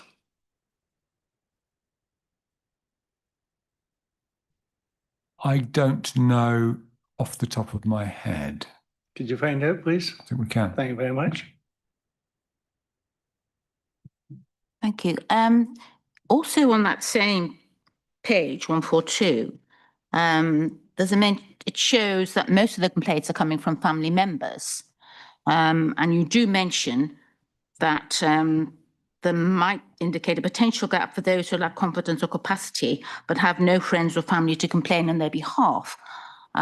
So, I mean, that's quite an important point. And I wondered, what can we do there? Obviously, this is advocacy again, I suppose, or how does one identify this? Any comment? So I'll give you the positives.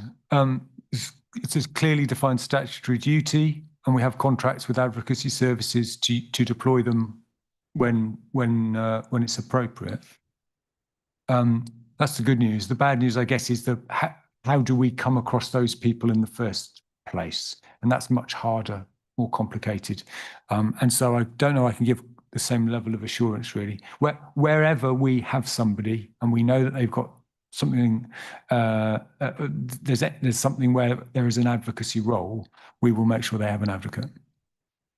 I suppose, again, it's a bit of public education, isn't it, out there, that people should know that it's a positive thing to actually let the local authority know if something's not right, that we're wanting to hear this. It's not sort of, ooh, you know, you mustn't complain, because people have a bit of an aversion to complaining. But it's a positive thing because it's the way we make the service better, isn't it, really?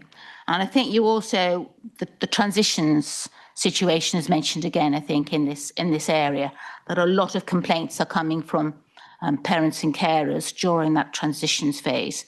And you do mention, probably in the previous report, that there's an extra additional worker. So is that relatively recent?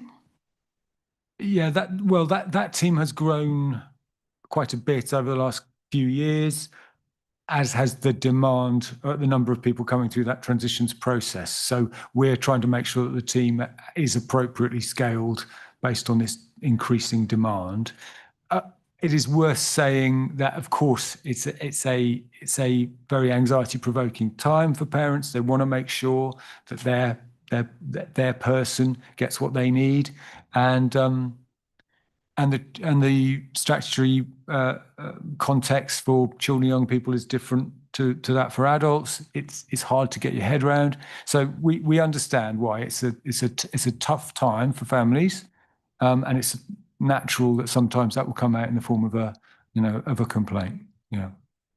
No, it seems perfectly understandable, really. So it's good that it's been identified. Any other points or questions on complaints? No? Well, thank you very much, and good to see the compliments as well. Some really good comments there. Right, so last item for Paul is Safeguarding Adults Performance Annual Report, item 10. So off to you again, Paul. Thank you. Thank you, Chair. Yeah, I'll make a couple of points in particular. The picture has been of growing demand, so increased numbers of referrals for people where we need to check whether they need safeguarding interventions from us. I think the team has coped very well. It's quite a small team. They've coped very well with the increased demand. The report covers not just the safeguarding activity, keeping people safe, but also the what's called the deprivation of liberties safeguards, which is quite a niche area. Happy to talk about that at length if that's useful, but it's a very quite a specific part of the legal position that we have to undertake that work. I think for me the standout elements of the report are probably graphs 5, 6, and 7, because there's a lot of context setting, a lot of data in there. But the bits that jump out for me are the performance. And those are principally at 5, 6, and 7, because what that says to me is that the outcome in a lot of cases, in the majority of cases, better than the national picture, is that the risk is either removed or reduced. So it's good. At graph 6, this goes back to the advocacy piece, where somebody can't engage in the safeguarding process, we make sure that they get an appropriate advocate, 98%, that's great. And then that last one, that we are achieving in a huge majority of cases, we are achieving or partly achieving what the person wants from us. So those are reassurances for me that we are managing things pretty well in this space.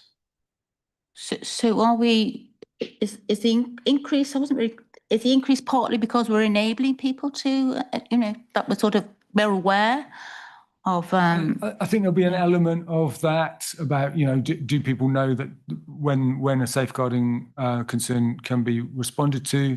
I also think that it may well be that there is growth in the, it's tough to say, Chair, to be honest, but it is awareness definitely will be a factor in the number of people coming to us. Yeah. Also, increasing stresses in all ways out there will probably be contributing as well. You mentioned later on, I did wonder about deprivation of liberty safeguards, but you expand on that on page 169. That's something relatively new? Not so new, no, but it's particularly the Cheshire West judgment of goodness knows what year it was. It's some years back, I think 10 years, off the top of my head. This relates to making sure that if you are deprived of your liberty, that it's an appropriate and proportionate deprivation. In other words, that if you're locked inside a care home and not allowed out, that it's proportionate to the danger you might experience if you got out accidentally. That's a very difficult one, isn't it? Because I know some people think that, okay, if you, it's difficult to say, that maybe sometimes there's danger and maybe people should be allowed to have a little bit of risk in their lives. So we're being overprotective, but it's difficult when you have somebody who's very vulnerable, isn't it, really? So, yes, it is complicated, but it's a multi-stage test where we've got a very specific role, a best interests assessor will go and say, right, okay, I'm looking at what Mrs. Smith, what is in her best interests. Is that to leave the door open and see what happens? Or is it to say, actually, she can't assess risk at all, so we will make sure that she is kept safe. It's a skill, but it's a very thorough assessment, and there are multiple layers of authorization. And sometimes what we do is we might make something conditional. We might say, well, you could do this, but check that, or so that somebody's. This is all about quality of life, really. But if somebody is kept safe to the point where they are miserable as sin, then that's not okay. But that's the test, and that's how it's applied. Yeah. Yes, it's having somebody that's sort of standing up for them, really. And you mentioned, I don't know whether you mentioned hoarding in this one, or you mentioned fire safety, I think. And obviously, hoarding, I think, is a difficult one, and that's an element of fire safety there. But it's we seem to sort of, I don't know what we do about hoarding, because I think some people are living in circumstances where there's extreme fire risk to themselves and their neighbours, but I don't know how much influence we have over that, really. We undertake work with people. It's really complicated. It's very time consuming. We access specialist support in some cases. We definitely work very closely with the fire service because they can often find solutions and are sometimes more welcome than a social worker. But yeah, it's a complicated problem, but we are involved in it every day of the week. Thank you very much. Oh, Councillor McCrow, yes? Thank you. I think my hand went up last. Never mind. Under Children's Services and Youth Justice Support Team, it says our partners in children's social care and youth justice support undertake work to identify and support children who are shortly to be 18 and have been or are considered to be at risk of exploitation. I know what happened. I was wondering what happened before they're 18. I hope this is replacing some other system that's there already. And the other one is further down under Section 42 inquiries. I noticed the concern to inquiry rate has gone down significantly over the last couple of years from 55% to 44%. And I wondered if there was any particular reason for that, please. Thank you. On your first point, yeah, absolutely. This is a safeguarding adults report. So this is basically saying there's a whole safeguarding children's infrastructure architecture, and this is just us getting ready for this young person becoming an adult, and therefore the response that we will give. What's the where are you looking at, Alan? For the further down on the same page actually, which is kind of 163 digital, and it says concerns in Section 42 inquiries, and there's a table 1. Table 1. Same page. Table 1. Okay. Right. Yeah. Okay. Inquiries, concerns concluded. Okay. Yeah. So a concern, yes. So a concern is where somebody says, I'm concerned, whoever that might be.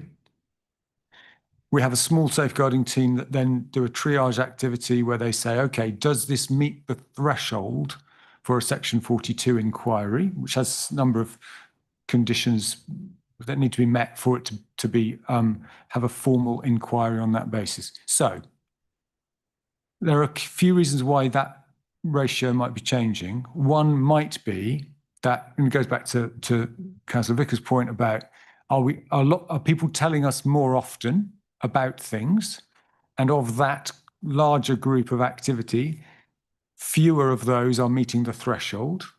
So people are telling us where they have a lesser concern, and actually we say, well, it doesn't meet the threshold, so we won't go bells and whistles on this, but we will check in with them and say, are you okay, rather than allocate it for a social worker to go and do a full assessment under the Section 42 of the Care Act. Somebody more cynical might say, actually, you're making life easier by downgrading something that should be an inquiry by just calling it a concern. That's the risk area. We do have, we do audits which check, are we dealing properly with the issues that come in of all kinds, not just in the safeguarding space. So we have got checks and balances in place, but I can't tell you definitively that is because we're just being told about lower level stuff more often. Thank you. Thank you, Councillor McCroke. Councillor Kanda? I think so. On the same page, and you're talking about the transition from 17 to 18-year-olds. Does that also include children in care? Because they also have a expanded age range as well, potentially up to 24 and 11 months or whatever it is. And whether or not these are separate, therefore there's more potentially at risk, but safeguarded, but one's covered by children in care teams. I'm I'm not sure I can confidently answer. I think the answer to the question is that children, you're right, the children care have a longer support offer into an older age range, but I still think the safeguarding response would be an adult safeguarding response. But I can check and come back to confirm. And it's also whether or not they're all included in this one report and one number. And I guess just to follow on in terms of that table we were just talking about, Councillor McRae brought up, I think the 44% figure is basically the difference between the number of concerns and the number of inquiries. So because there's more concerns, the number looks like it's gone down, but actually what's more concerning is the number of concerns has gone up. Yeah. Because it's 1522 instead of 1361 from the year before. Yeah. So I don't know whether or not there's any understanding as to why the number of concerns has actually gone up. Well, as I say, so the number of people coming to us with a concern has gone up, and that could be because better awareness, better processes, or there is more going on in the world that gets people worried. Could be heightened sensitivity. So, for example, one of the big sources of referrals to us is the ambulance service. So you can get, like I say, heightened sensitivity in partner organisations. But yeah, you would expect that the proportion of inquiries would rise alongside the proportion of the number of concerns. Yeah. But actually, we're seeing more of the lower level and a similar number of the higher level. Yeah. Thank you. A lot to think about. Yes. Councillor Bennyworth, I think you had your hand up. Thank you, Chair. Paul, if I can just come back to the fire risk associated with holding two stalwart members of the Royal Berkshire Fire Authority around the table this afternoon. Are you happy that you have sufficiently good contact with fire prevention officers at the Fire Authority? And if there's anything that we can do to oil wheels, I'm sure we'd be more than happy to do that. Thank you. I've certainly not been made aware of any blockages or problems. In fact, when on those occasions when I talk to social care practitioners on the front line, they are always singing the praises of the fire service. Yeah. Thank you, Paul. Any more thoughts or questions? No. Well, thank you very much. And thank you, Paul, for all those reports. You can go and have a well-earned cup of tea. Okay. And bring one down for us as well. Okay. Well, thank you very much. And now we have Matt Pearce here. Everybody was asking where you were. They were a bit worried because you've been moved around in the agenda and I hadn't told them at the beginning. So Councillor Stewart in particular was very concerned that you weren't here. So anyway, welcome, and we're looking forward to hearing your report. Going to give us a bit of an overview, and then obviously we'll get down to questions. Thank you. Did you want to stay, Paul, or are you okay? Thank you very much. Thank you. Thank you, Chair, and apologies for, firstly, thank you for accommodating me on the agenda and moving me around. So I won't go into huge amounts of detail. I know there's a couple of people here that have heard me talk about this report a couple of times now, but just for a bit of context, the Director of Public Health has a statutory duty to produce an annual report every year of a topic of our choosing. And it does provide quite a unique opportunity to provide an independent perspective, a professional perspective of a topic of our choice. And for this year, I decided to focus on best start in life, and hopefully the report sets out why I did choose that topic. I think it's fair to say that there's been quite a big shift in national policy since I was pulling this report together. So there's been a series of government announcements around a best start in life strategy, breakfast clubs, supervised toothbrushing, which is really good to hear, but also supports many of the recommendations set out within the report. So I won't go into huge amounts of detail. I think most importantly, it's important to draw out as always with a lot of the public health issues, West Berkshire does fare relatively well when we look at the averages across the country and neighbouring local authorities. So it's really difficult to highlight areas of poor practice or areas that we need to improve in. That said, we know that those data often mask through averages that there will be areas within the district and communities and groups of people where they will have different outcomes compared to other parts of the district. So it's really important to make that point. So I think really the report sets out that, I think we've long known this, the best start in life, the evidence is overwhelming now that if we get it right within those first 3 years, we know that will set children up and deliver better health and well-being outcomes as they go into adulthood.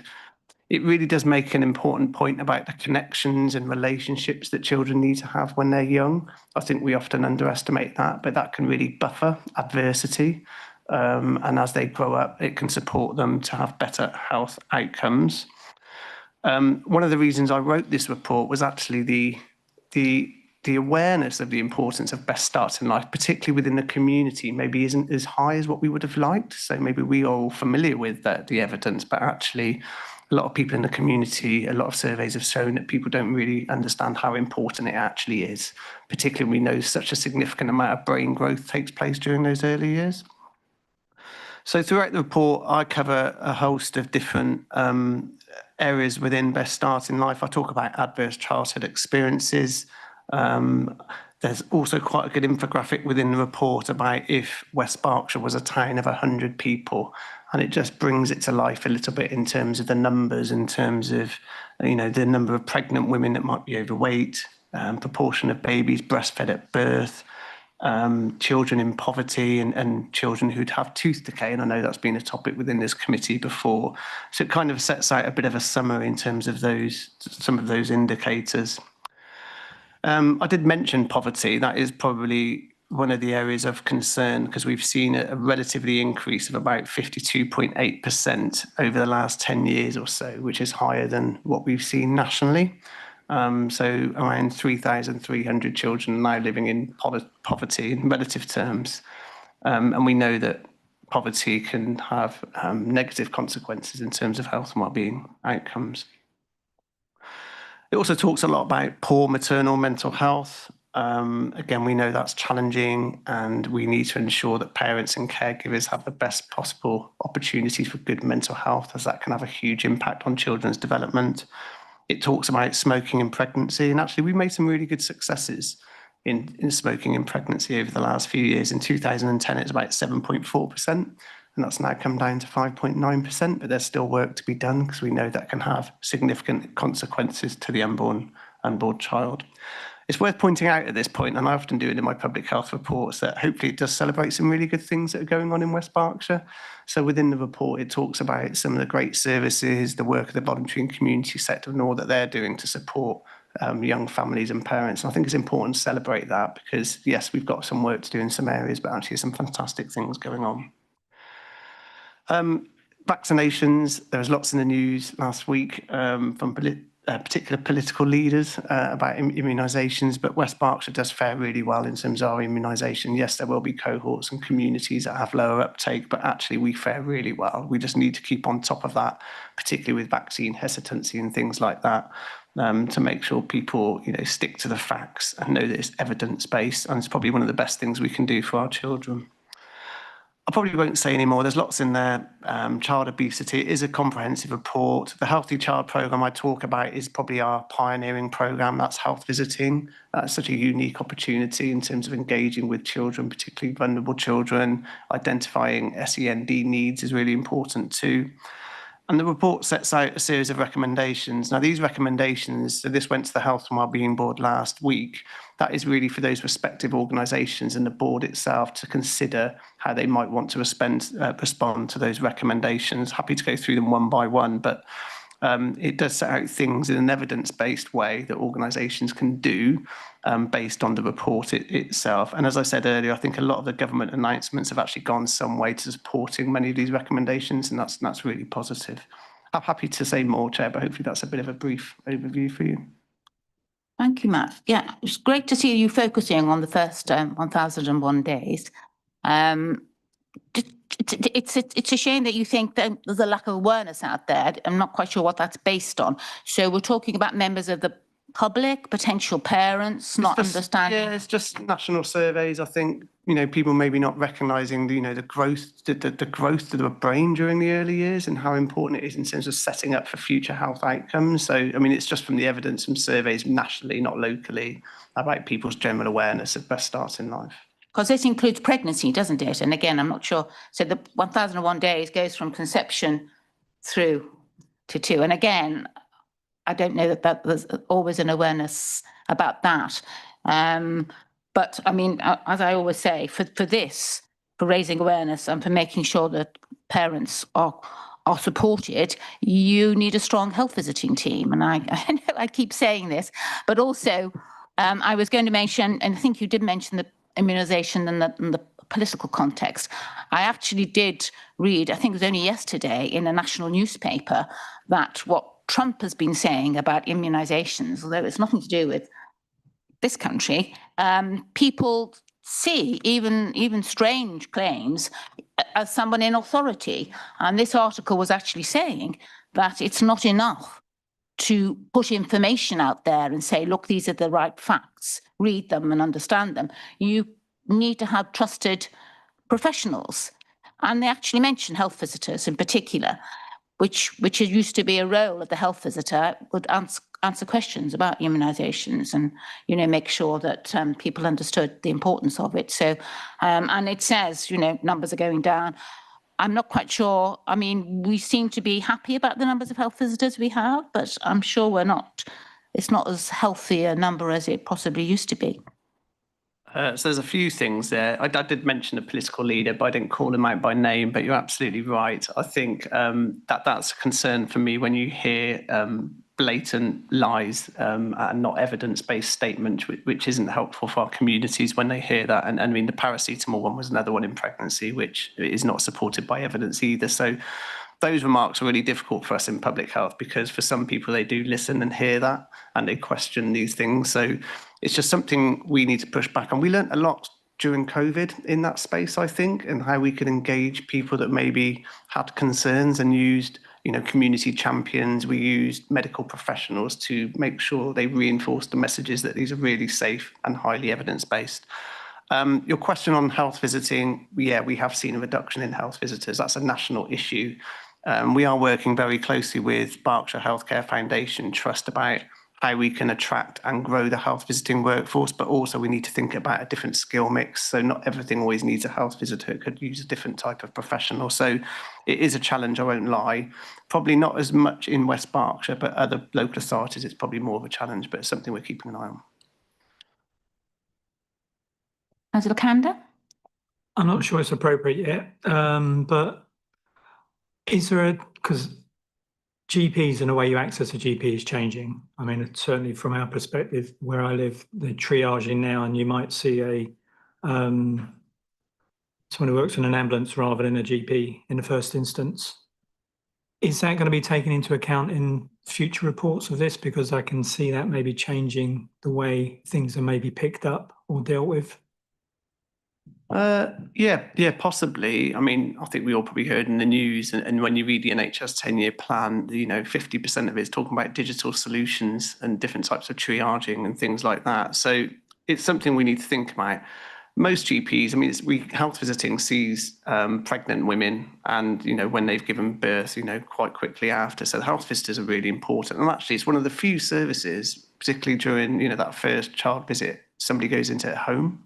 You know, there's not many services where every single person will get a visit for that first visit. So that's really powerful. So I think GPs will remain important. I think one of the things in the 10-year plan talks about neighbourhood health, so how we wrap services around those individuals. And then I think this then plays into the conversations for local authorities having around family hubs, and how we can kind of, you know, wrap support around individuals within those communities. It's not GPs, it's health visitors, it's a voluntary sector, all those kind of organisations working together to support those children. There was a comment in there that about the decline in attainment of children from from 2.5 to end of reception. So they're doing quite well before they go to school, or maybe, and then by the time they get to end of reception class, something's happened. So what's that all about? There's a decline in attainment. So these are the same children, or is this different collection of facts? I haven't got the page number on there. Yeah, I don't think there's a decline in attainment. So actually, so school readiness is assessed, just as they start school. So that's probably the first milestone, if you like. What we've seen is West Berkshire's done quite well. So good level of development's risen by about 5.6% to 66.8 to 72.4%. The government have a ambition to reach 75%. I think it's by 2028. So actually we're making good progress on that, and we're higher than the national average of 68.4%. But that still means that there's 28% of children that aren't achieving a good level of development. So, targets on their own don't always mean everything. I think the challenge for us is around children, more disadvantaged children. They tend to use free school meals as an indicator here, but if we refer to them as disadvantaged, it's gone up to about 45%. So compared to children not on free school meals, they're on about 72%. So it's about nearly 30% less in terms of achieving that milestone. Where some of the challenges we're also facing is the difference between boys and girls, and that's very common nationally as well. So girls tend to achieve better at school readiness, and boys are slower to catch up, and that's reflected across the country, but that's something we need to work at across West Berkshire. Just thinking about where people access support and advice. The most disadvantaged families, sadly, are probably going to food banks, aren't they? And I know certain services are provided in food banks. Are we trying to sort of broaden where we say we will sort of meet people, or give them, say, a health visiting service or an advice service of some sort, trying to go to where disadvantaged people are rather than getting them to make an extra journey, possibly, which might be difficult for them. I mean, there's the family hubs. I know this is going to be discussed probably in children's scrutiny, but the change in the way we're providing family hubs, going from 0 to 19, I'm not quite sure how that's going to work. I know it wasn't our decision; it came down from above. But I wonder what you think about that. It sounds difficult to me. It sounds as though you're going to lose support for that first 1,001 days, because you're expanding the service. And how do you serve this very young population in a building that's sort of welcoming up to 19-year-olds? I'm not quite sure how that works, unless we're going to do something drastic to our building. Yeah, I mean, that, a lot of that work sits with our Director of Children's Services, Anne-Marie Dodds. So I know Public Health are working very closely with Anne-Marie about how we develop those family hubs. You're right, though, it needs to kind of meet the needs of now a diverse range of different ages. So I think we're going to have to think about that really carefully. We've got the Let's Talk work that I think this council's doing as well. So we're going out into communities, information and signposting. So we do need to deliver in a better way. And like you say, probably do more out in a community where those communities are, particularly when access can be quite challenging. So it's something, within this report, what it does is identify some of the challenges and some of the recommendations. And like I said, how we collectively work together. This isn't just the council. This is about Berkshire Healthcare Foundation Trust. It's about the Royal Berkshire Hospital. It's about the voluntary sector. And I guess that's for the Health Mark being able to come together and work on those solutions. Councillor Bennywell. Sorry, I'm going to have to take my leave, but I'd just like to thank all the officers and people making presentation today. It's been an illuminating session. Thank you very much. Councillor Marsh. Thanks again for the report, Matt. I mean, I've been reading this ever since the Health and Wellbeing Board last week. It's absolutely fascinating, I think, and great in some areas and worrying in others. I mean, I'm particularly struck by sort of geographical differences within West Berkshire and even within quite small areas of West Berkshire, including Newbury. So it's astonishing to me that people in my ward have a life expectancy 4 or 5 years greater than people that's southwest Newbury. In southeast Newbury, where Councillor Drummond represents, it can be several years. Oh, sorry. Yeah, it can be several years. how do you tackle that in public health terms? Is it by concentrating resources on the deprived areas where they, or is it less, is it not as easy as that? Because obviously there are a lot of factors that are contributing towards deprivation, including housing and so forth, which you might not be able to do much about. But how do you target those areas? Because they kind of leap out from the various maps and reports in quite a striking way. And it's quite worrying, really. Yeah, that's a really good question. There's no easy answer to that. Some areas I've worked before, I've actually tracked life expectancy across bus routes, and that's quite eye-opening for people. So if you get on at one stop, your life expectancy is here, and you get off another bus stop, your life expectancy there. That can be quite illuminating for people. I know in London they've done that on the tube as well. So it might be something I need to look at in the future about, emphasising that where you live determines how long you live and how well you live. So in terms of the solution, it's not easy. It's a bit of a fancy word that Michael Marmot, who's the kind of guru on health equity, called proportionate universalism. And that's how they think we should best tackle health inequalities. And what that talks about is we need universal services such as health visiting, meeting the needs of everyone, but where there's greater disadvantage, you need to put more resources into those. So it's a kind of not just everything into those poorer communities, you need that universal plus that proportionate intervention. Otherwise, what you're doing, if you're just focusing on the disadvantaged all the time, then you'll probably get other people creeping into disadvantage and so forth. So it's not an easy answer, and it is health in all policies. A lot of our response to health inequalities is individual behaviour change, isn't it? It's about doing to people. So we can give all these people the information they need, but they might not have a job, they might have mental health issues, they might be living in poverty, they might have a poor, house environment, they might not have access to green space. So it's very, very complicated. But I think the health visiting service does offer a unique opportunity for that universal approach, but then looking at the wider determinants this council does. Housing, employment, green space, that's all within the gift of the local authority. So I think we do have some opportunities there, and working with communities. Sometimes we do too much. Those communities know where the challenges are and what the difficulties are, and we need to work with them a little bit more in partnership. So not a straightforward answer, I'm afraid, but hopefully give you some insight.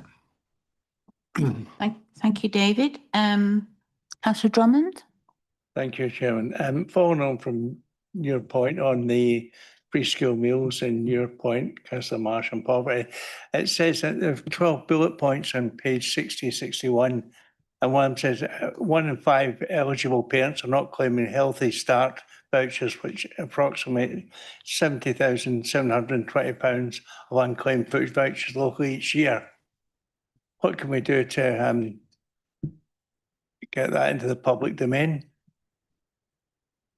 Yeah, absolutely. And the reason I quantified that into a cost was to, again, just flag up that actually, this is something we need to do better. People can access, pregnant women can access free vitamins, and all these kind of things through vouchers. And, there's clearly a large proportion of the population that aren't, well, either they're aware of it and not claiming it, or, that they're not aware of it and they're not claiming it. So that wasn't one of my recommendations, was how could we really encourage all organisations to promote this intervention, because it's there, it's available, it meets the needs of both mother and child. Yeah, thank you. Councillor Drummond. Councillor McCrae? Thank you. Under the section respiratory illness, it says that the rate of acute admissions is higher than the national average, and is significantly higher for young males. I was wondering if we've done any work to actually find out why that might be. No, that's a good question, and I probably should have alluded to that. We don't know, and I think that's something we probably need to interrogate a little bit more. Sometimes what you do with this information is you get the data and it kind of throws up more questions. So I think that's something we need to work with the trust on, to understand, is West Berkshire really an outlier? Is it that they're actually coding differently compared to other hospitals? That can sometimes be the discrepancy. We don't really know, but it does seem a bit of a strange one, because we don't really have high levels of air pollution here either. So that wouldn't be a causal factor. It could be that we have more of a worried well population. So actually they're presenting more to GPs to say, actually, my child might need antibiotics, or so forth, and therefore it's being coded that way. So it's certainly something we need to look at. Thank you. Thank you very much. Councillor Stevenson. Thank you, Chair. I have 3 points, in fact, and the first one follows on from what we've just heard. On page 64, 5.6, one of the bullet points says the rate of emergency admissions for lower respiratory infections amongst males, 0 to 4, is higher than the national average. Now, fellow members on this committee will remember us questioning a chart in the past about the high levels of asthma. And you've just mentioned that we're talking about air pollution. On page 103, it says there's a growing evidence that respiratory problems among children may be exacerbated by indoor air pollution in homes, schools and nurseries. I mean, I'm just trying to get my head round why we are high in some charts when we don't have anywhere near the levels of deprivation that other parts of Berkshire West have. So West Berkshire really does. I know we have levels of deprivation, but pockets. There are other places nearby with much higher levels of deprivation, but they're not as high on the charts as far as respiratory infections are concerned. Thank you, Councillor Stevenson. I mean, I don't have much further to add until we kind of interrogate it a little bit more, to be honest. You know, what we can do is say, you know, we can start that conversation with the trust to try and unpick it. Sometimes we don't always find the answer, but we can certainly, let's ask the question and we can look into that. Okay, as long as the question's asked. Can I do the next one? We're told on page 102 that in October you're going to get a new law, Awab's law, because of the unfortunate child who died from dangerous damp and mould. Now, to me, that means that you, the Public Health Department and officers have more work to do. I'm absolutely certain as an authority we haven't been given any more money. So it just means that existing staff have got to cover more issues. Yes, that one sits within environmental health, which is not in public health, but it's probably the same side of a different coin. It was different sides of the same coin. I know that public health have just provided some one-off money to support around damp homes and housing. So we have invested a little bit of money to that and we're working with environmental health on that.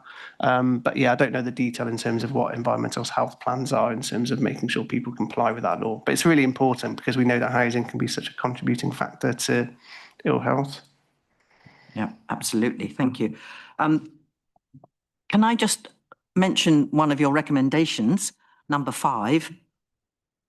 Furthermore, the Health and Wellbeing Board should consider expressing an interest for the whole district to have fluoridation in the water. Personally, I don't agree with that. I think excessive fluoridation can actually be worse than having none. But that's just me expressing my personal view.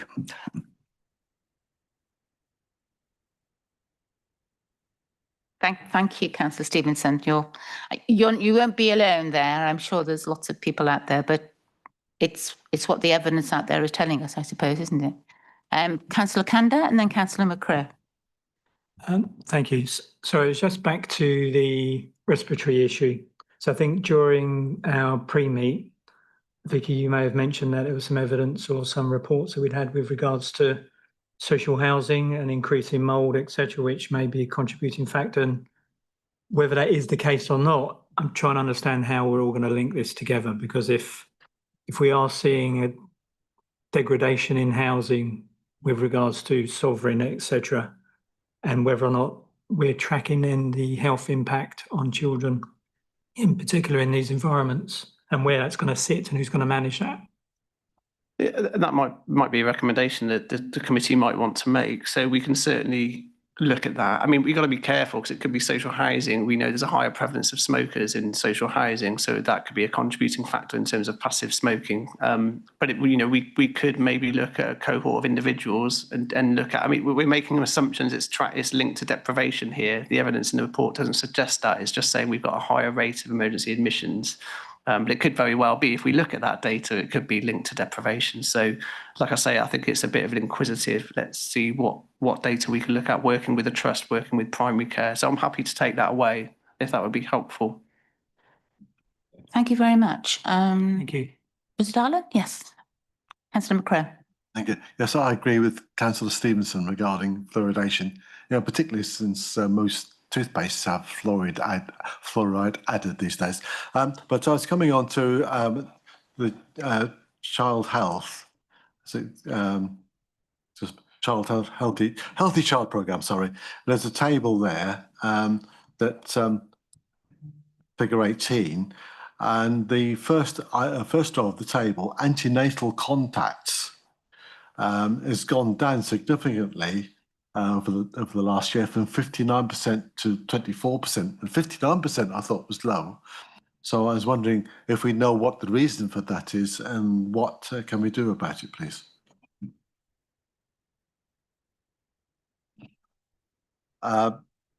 This is electronic page 107. So yeah, this has been a bit of a priority for me as Director of Public Health, because that's clearly not acceptable. The challenge being down to a lack of process of midwifery notifying health visiting of a woman that's potentially is pregnant. That's ultimately what it's come down to. I've been working with BHFT over the last probably year since I've come into play. They've now put an automated system in place now that health visitors do get notified of every pregnant women. So I'm hoping the next time we see 25, 26, we will see a vast improvement in that. But you're absolutely right. That's probably the most critical time, alongside the new baby review, is when we need to actually get and support those parents. Thank you. Definitely. Thank you. Did you have your hand up again, Paul? No. You're just looking, you're looking intense. Well, we've had a few comments as regards recommendations. Certainly, the respiratory illness, is that something you're going to come back onto us between meetings? You'll give us more information? It depends how quick I can get that information. It might not be in between meetings. Sometimes it can be hard to extract data from the NHS, but yeah, I don't know if I can give you a timescale, maybe 3 months. Would that be realistic enough? Okay. You've also mentioned the need for health visiting input and skill mix and growing the health visiting service. It would be good to know how that's developing to meet some of these issues that we've raised, such as the antenatal contact. Are you including midwives in that as well, or obviously that's not under us, is it? So all of it is partnership, isn't it? Really? Royal Berkshire Hospital's midwifery, Berkshire Healthcare Foundation Trust is health visiting. I mean, Chair, if I might recommend, maybe you might want to call Berkshire Healthcare Foundation Trust in, to get them to actually talk about the service. We are actually working with them because they are facing quite a lot of financial constraints at the moment, and we are looking at a new model. So perhaps a committee might want BHFT to come here. When we look at our forward plan, we have got women's health, actually, so that probably we will look into that a little bit more deeply when we consider women's health, because obviously that will include pregnancy. And there's so much in your report, we could actually talk about it for quite some time. I mean, again, I think I noted that learning disabilities have poor outcomes again. So again, we're looking at making sure that they are picked up and supported. And you have something about Home Start in there, which is great, but I think we can have an over-reliance on our voluntary services, that they're there, so therefore, do we need less health visitors? Do we need less of this? But really, Home Start is there to top up and to give that extra support. It shouldn't be relied on too much. And I certainly know, talking to people involved in Home Start, that they struggle with volunteers. When it's a volunteer service, it is unreliable because it's volunteers. So numbers will go up and down.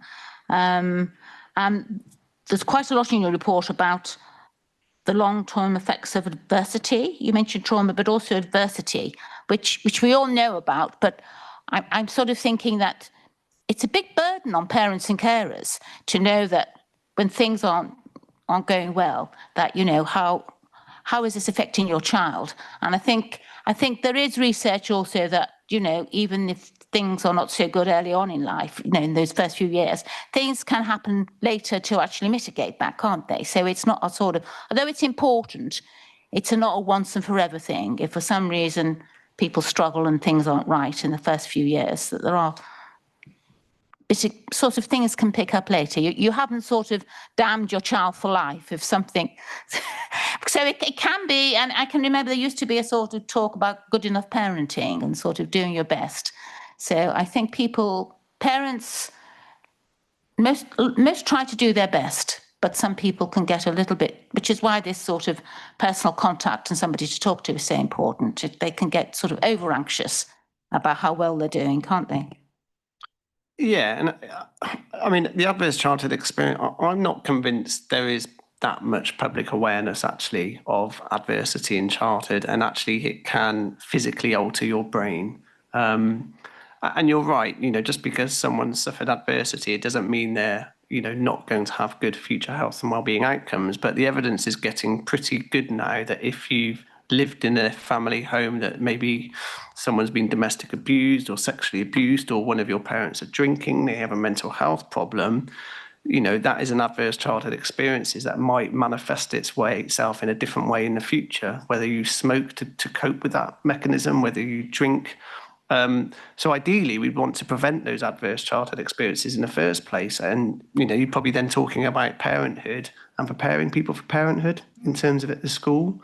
And there's a recommendation in there about what more we can do with our schools. So it can be a vicious cycle of intergenerational sometimes around that adversity. But I think it's something we're learning more and more about, but the evidence is getting increasingly better. One of the things we're just about to commission in public health is a Solihull parenting approach. So that's quite a comprehensive approach where professionals and parents can have access to online parenting tools, understanding the teenage brain, for example, but also preparing our health visitors and training up the wider workforce about how they can support people around parenting. Because as I said, there's no instruction manual. As a parent myself, I didn't find it easy. I'm sure many people don't. And parenting preparation is crucially important, but are we sort of open to suggestions of how to do this differently? Online is okay for some people, but not necessarily everybody. A group where you're learning from your peers might suit some, again, not necessarily everybody. So, I mean, it's delivering things in different ways, and it's really often the people who really possibly would benefit most often don't access it, or and we talk about our family hubs, but we don't have enough of them. I mean, then they're not, not necessarily placed in our poorest communities. There isn't anything in Greenham. I mean, you talk about the one in Hungerford, but that's probably one of our least deprived areas, although it's great, that hub. So I know it's down to resources. So, whether we've got them in the right places. I don't know what's available in Lambourne. Is a family hub in Lambourne? Where would people go to access a family hub from Lambourne? Yeah, I don't know the specific detail, if I'm honest, but as I said, I know Anne-Marie and us are working hard together as a team. So again, that's probably going to go to the other committee, but it's something we need to look at. So it's all a work in progress. So we have your recommendations. Have we got any other points to raise? Yes, Councillor McCrae. On the issue of family hubs, there is one in Calcott, which is one of our more deprived areas, although I believe there's a move to co-locate those with the resource centres, which may or may not be in deprived areas, I'm not sure. The one in Calcott would move to be less conveniently placed than the existing one. But I was going to say we got the recommendations to note the report, but I was wondering if we could express some reservations about the proposal for fluoridation in our response.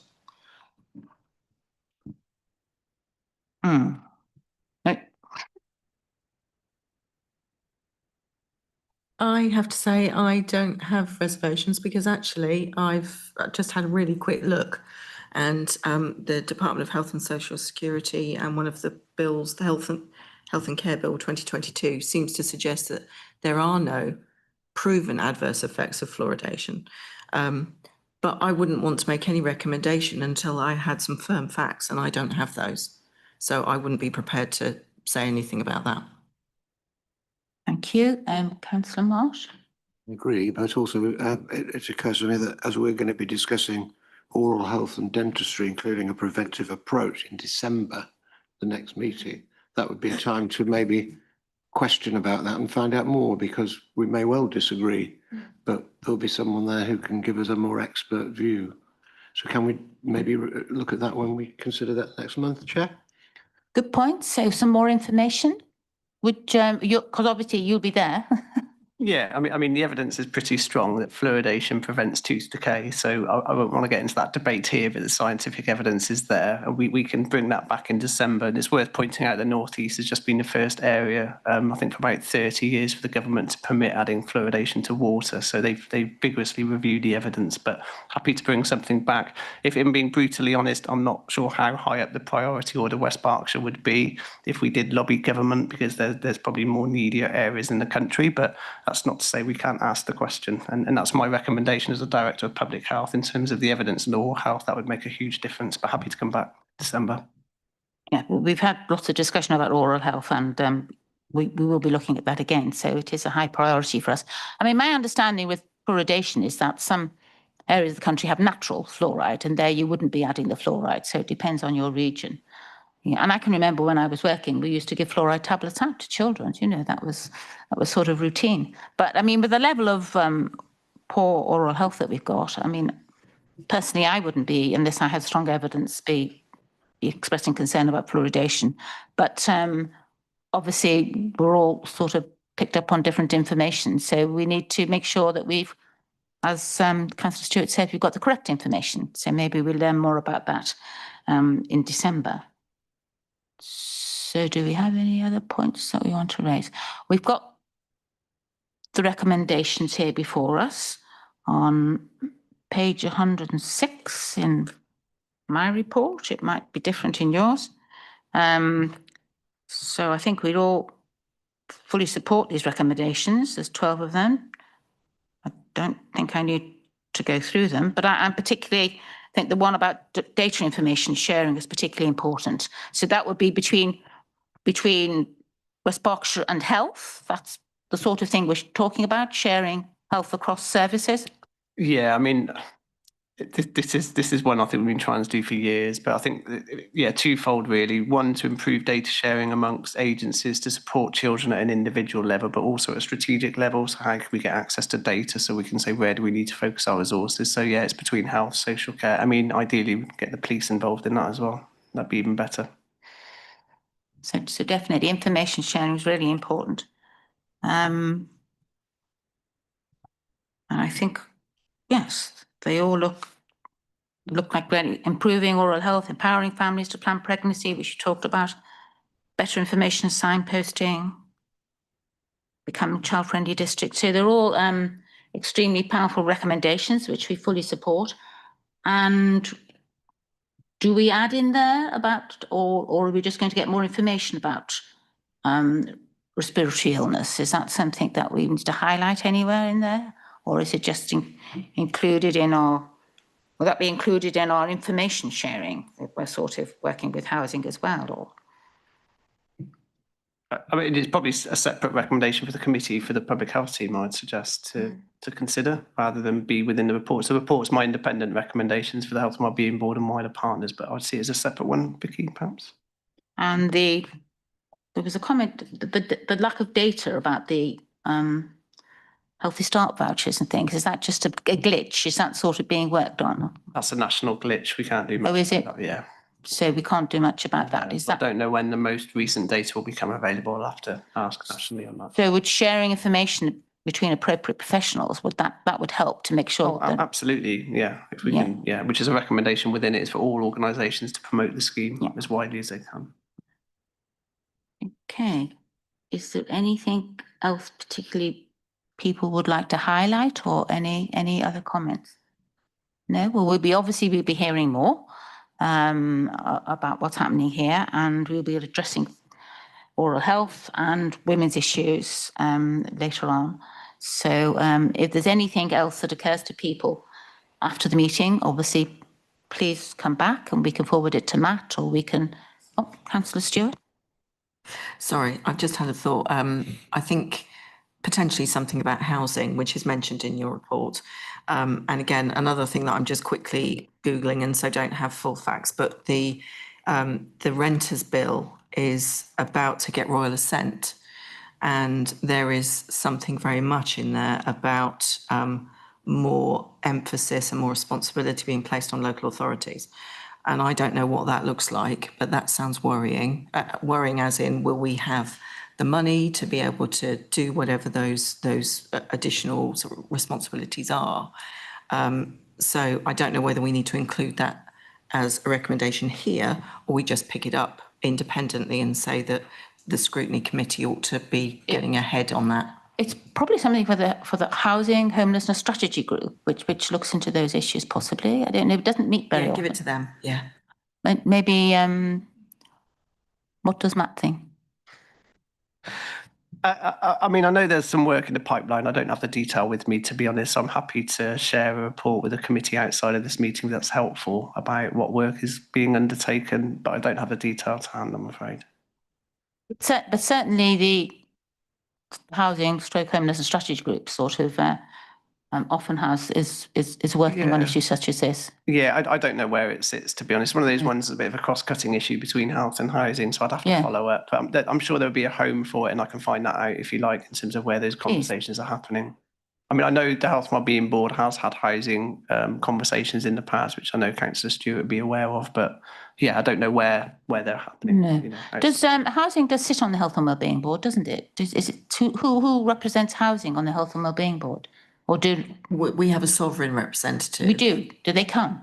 Yes. She was there. Yeah. Okay. Yes. Yeah. Sovereign have been there for the last couple, I think. Or it's positive signs. Claire Lawrence as ED for Place has an invite. I know she wasn't at our last one, but she sent her apologies, so she has a role. Councillor Marsh? I don't know if this is helpful, Chair. There has been talk, because of the crossover element, there's been talk in various places about housing and whether there should be a task and finish group on one or more. For example, I was talking about it with Councillor Gaines, a portfolio holder who has expressed an interest in it. For what aspect of housing?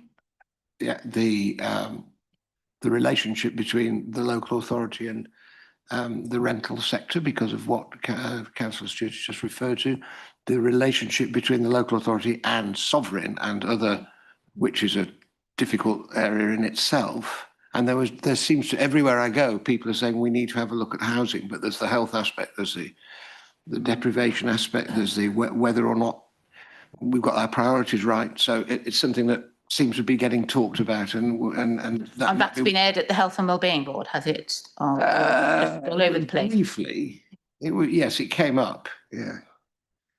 So certainly, there's been talk off and on about how we liaise with landlords, whether it's private or social, and all that sort of thing. So it sounds like a good idea. Yeah. So we look forward to hearing more about that. Anything else that we need to raise here? But we can always, we've got Matt coming and going, and we have Steve as well, so we can always be liaising if something comes up. Yes, Councillor Carter.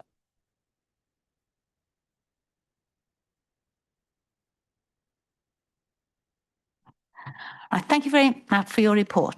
Thank you. That was very interesting and created a lot of discussion. Now we have Fiona, who's been waiting patiently on the screen to give us an update on Health Watch, which is a verbal report, so you won't see anything in your notes. So welcome, Fiona. Are you well? I am, thank you, Chair.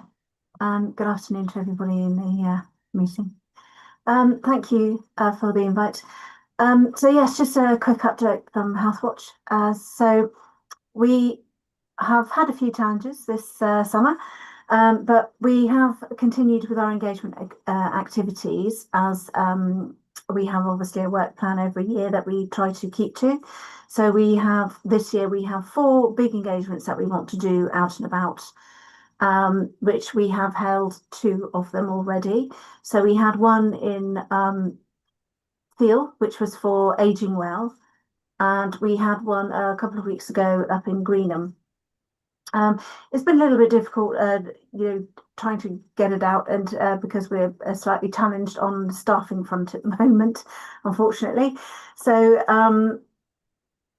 but we're still doing our work plan, so that's a good thing.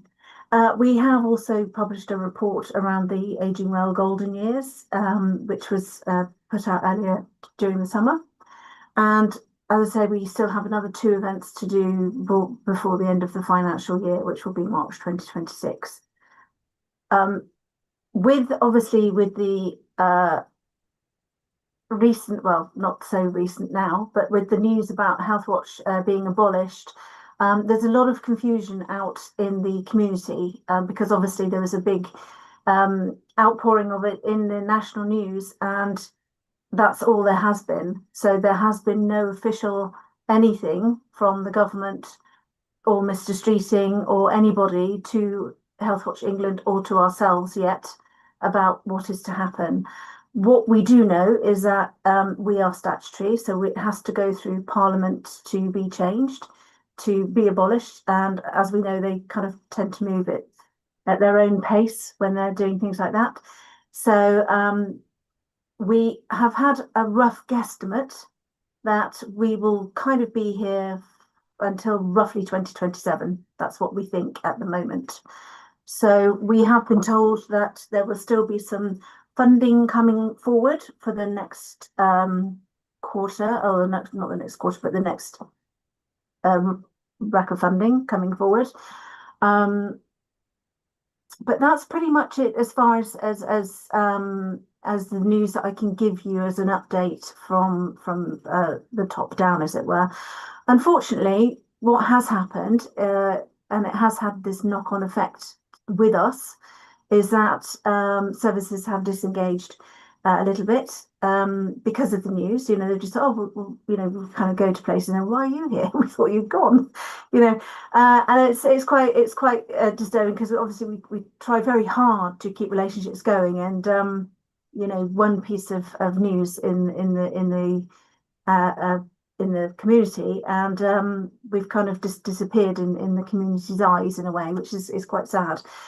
So we are still out and about, a bit reduced, obviously. We're hoping to be back up to a staffing level within the next month or so. But for the last 5 months, we've been very much hampered by the staffing constraints that we've had. We are still hearing very much from the public about various issues and things.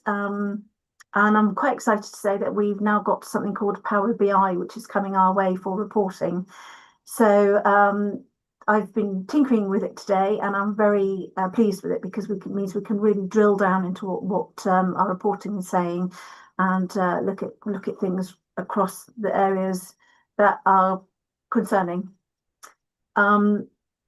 Obviously, our remit is to listen to the public voice and feed that back to services, and we are still very much doing that. And we're still very keen to talk to the public as much as we possibly can. However, so what we've been doing, we've had to kind of retweak the way that we work because we just haven't been able to get out in the community. We are doing it more survey-based and more online-based, which of course is then going against what we're trying to do by saying, we need to get out to the people who are not online and are not, kind of struggling a little bit, sort of thing. So again, we're kind of working against that constraint as well.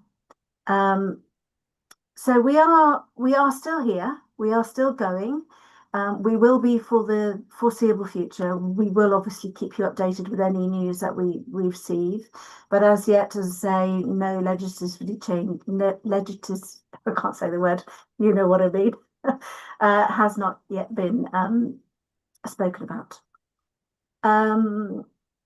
So really, we're just going to continue as we are, and hopefully we will hear some news soon, because obviously everybody's in a very uncertain state with jobs and going forward. Funding situations, all of that sort of thing is very much an issue over our heads at the moment. So yes, that's kind of where we are at the moment.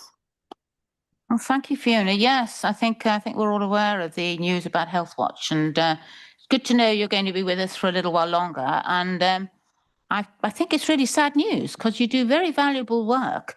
I mean, I know there's comments, have we got too much scrutiny, too much, people doing the same thing, but I don't think you do the same thing. You very much have a sort of, contact with the public. You're much closer to the public and you can feed in the concerns that they're feeding to you. And Health Watch has done some extremely important projects over the years, which have fed into to what the council does, highlighting issues to do with homelessness and other women's issues, which we picked up on. So I think you've done some really valuable work. I just think it's a step backwards, really, to not have you. So and a stressful time for you while you're trying to carry on for a little while longer, knowing that that it's sort of finite. So thank you again and I'm sure I'm speaking on behalf of everybody here when I thank you for the work that you've done. I understand that you have women's health coming up in the next meeting. So if I could just give you a very quick update about that, that would be wonderful. I did miss that, so I do apologise. So women's health strategy is Bob ICB looking at implementing a women's health strategy, which is wonderful news. In West Berkshire, we are quite sparse with specific women's health services. So we did put a very short timescaled survey out to the women in West Berkshire saying, this is going to be happening soon, or Bob ICB are looking at this. What are your thoughts about this? Do let us know, because we're going to feed that straight back into the strategy. And we had 87 replies, which was quite good for a short time frame survey. So we're just doing that at the moment, and I will be sending those responses back into Bob ICB this week to be put into or to be looked at for the women's health strategy going forward. So we are working in the background. It's just that sometimes you don't get to hear a lot about the things that we do, but we're still very much carrying on with quite quietly, but still there. So thank you. Thank you, Fiona. Well, the women's health is coming up in March, so March, right? Okay. Time for us to sort of look at that and include your work into that. So thank you again for all that you've done, and we look forward to seeing you again at future meetings. Thank you. Thank you for hanging on there. Hope you found the meeting interesting. Yes, Thank you. I did, yes. Thank you. Thank you very much. So final item 12, is the work programme, which is on my page 173. And that's just telling you what's coming up in December and March. And just to remind you that this is a live thing, the work programme. So please feed into it, which some of you have, if you've got issues that you think should be included there, and they will go through the prioritization tool to be considered for to being brought forward into the future work programmes. So thank you very much. Sorry we've run over a bit, and thank you for all your questions and for your attention. Okay, thank you. Bye-bye. Just hang on a minute, because I think we're still live.